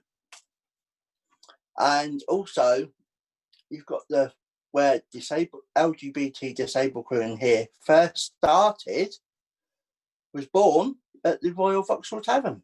Yeah, it was, wasn't it, last year? And I remember interviewing you about it, and it being such a great venue, an accessible venue, and again proof for the Pride community, for the Pride events, Pride season, that this is something that has happened, can happen, and there's no excuses really. So let's hope next year, going forward, I know you talk about this being a movement for change, which is what we're trying to highlight as well.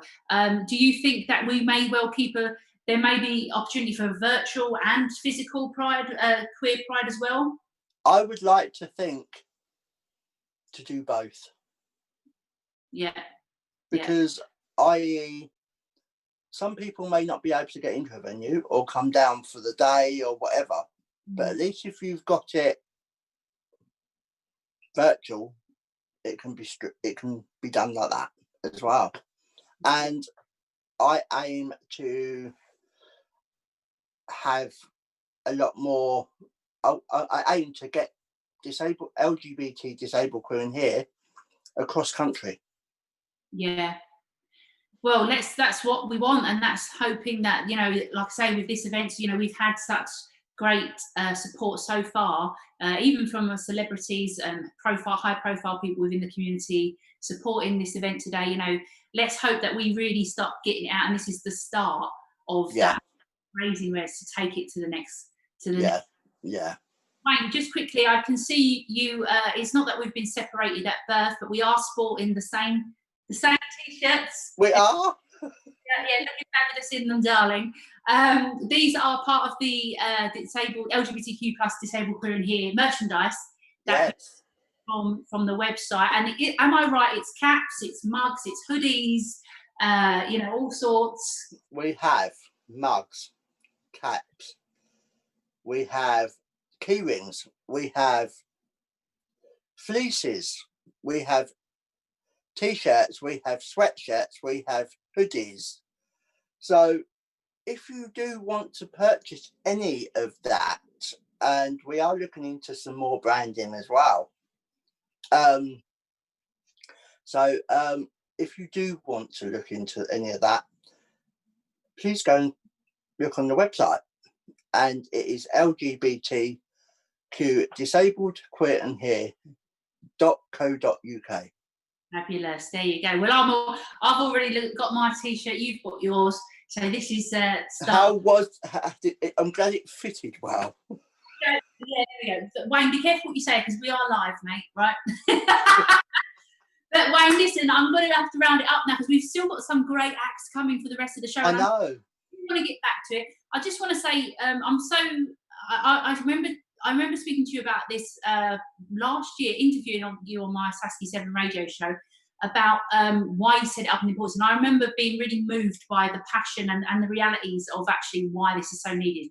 So come full circle a year later, I'm so pleased to be hosting it with you, and also to see that it is continued and it will grow and grow and grow. So you know what, I think, give yourself a pat on the back and just say, be proud, because you are a game changer in what you're doing, and you really are making a difference. So thank you so much for joining us live. Thank you very much for that as well. Thank you. Wayne Allingham, aka Sugar Cube, also CEO of LGBTQ plus disabled queer and here. Anyone fancy a celebrity message? Well, check this next one out.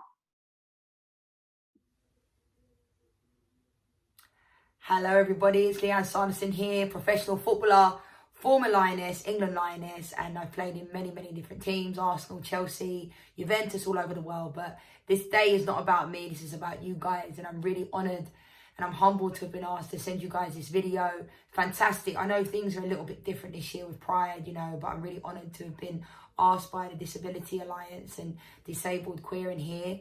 And I just wanted to say, have a wonderful Pride. I know things are a little bit different this year because obviously we can't celebrate this amazing occasion together, but it's fantastic that we can do this virtually. I know it's a little bit different, it's the new normal, but, I wanted to give a massive shout out to say, this year's been a bit crazy for everybody for many different reasons, but it's important that we remain, we keep the faith and we keep going, and no matter what, we stick together. And even in times where you might feel lonely, or you might feel like, you're alone, or there's no friends, there's no family around you, just never, ever, ever give up and always keep the faith. That's something I learned, you know, during lockdown. I was on my own for 7 weeks in Los Angeles, and even though people might think, you know, oh, it's Los Angeles, you know, wow, like, which is fantastic, but, you know, sometimes you just need people around you. So choose your circle wisely, and just remember, you're never, ever, ever alone, and always keep the faith. Have a wonderful Pride, have a wonderful day, have a wonderful virtual Pride. I'm Leanne Sanderson, sending you lots and lots of love.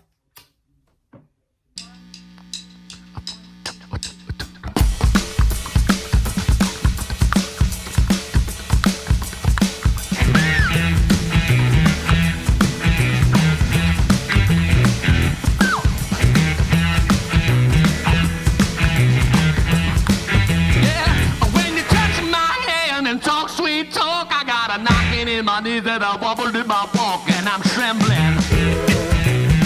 That's right, you got me shaking. When you take me in your arms to talk romance, my heart starts doing that St. Rita dance, and I'm dancing. Yeah. Oh, and I'm shaking. Early in the morning time, late in the middle of the night, whenever this chill comes over me, I wanna hug you with all of my might. That's right, and I'm sweating. Oh, yeah, you got me shaking. You got me sweating. Oh, yeah, you got me shaking, girl. A chill and the fever, so I've been told, makes your head spin around and your feet run cold. I got fever. Yeah, fever, yeah, I'm done for sure. I feel like I've been run right through the mill, and I can't move around and I can't stand still. I'm so diddly. You got me shaking. I'm so jittery. That's right, you got me shaking.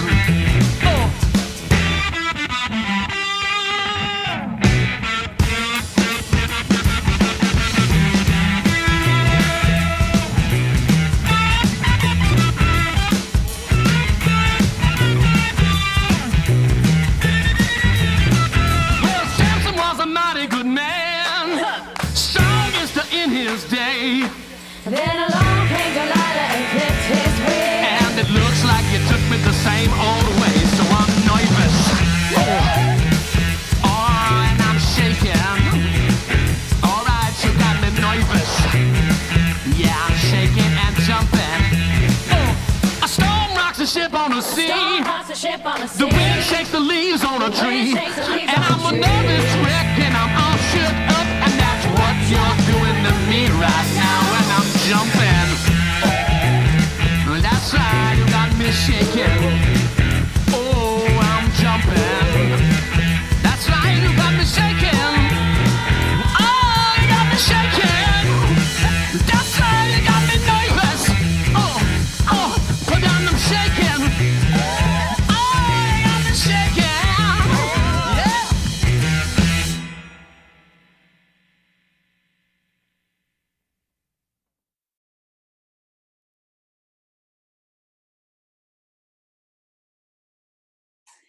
Well, I hope you enjoyed our final act, Nalene LeBouche.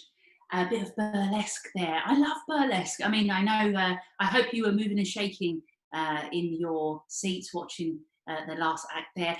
And it brings me to say that that is actually it for this year's LGBTQ plus disabled queer and HEAR Pride. It feels like it has flown by, honestly. We have had some amazing acts today. We've had guest speakers, we've had our celebrities with the interviews, and all our fabulous video messages that have come in from people, and that last one there from Leanne Sampson as well.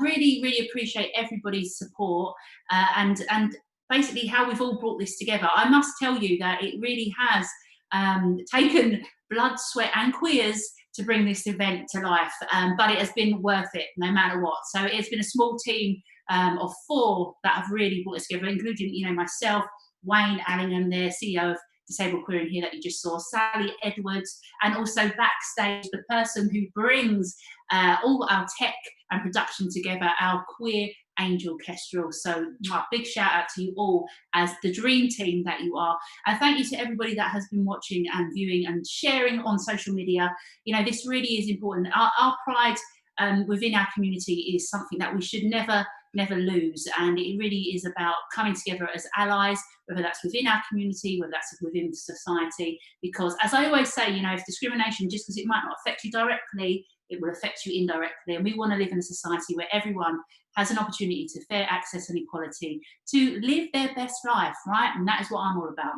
So thank you so much for listening. I have been Saskia. It is actually my last Pride event of the season, which probably means I'll spend the rest of the summer with a few drinks in my hand.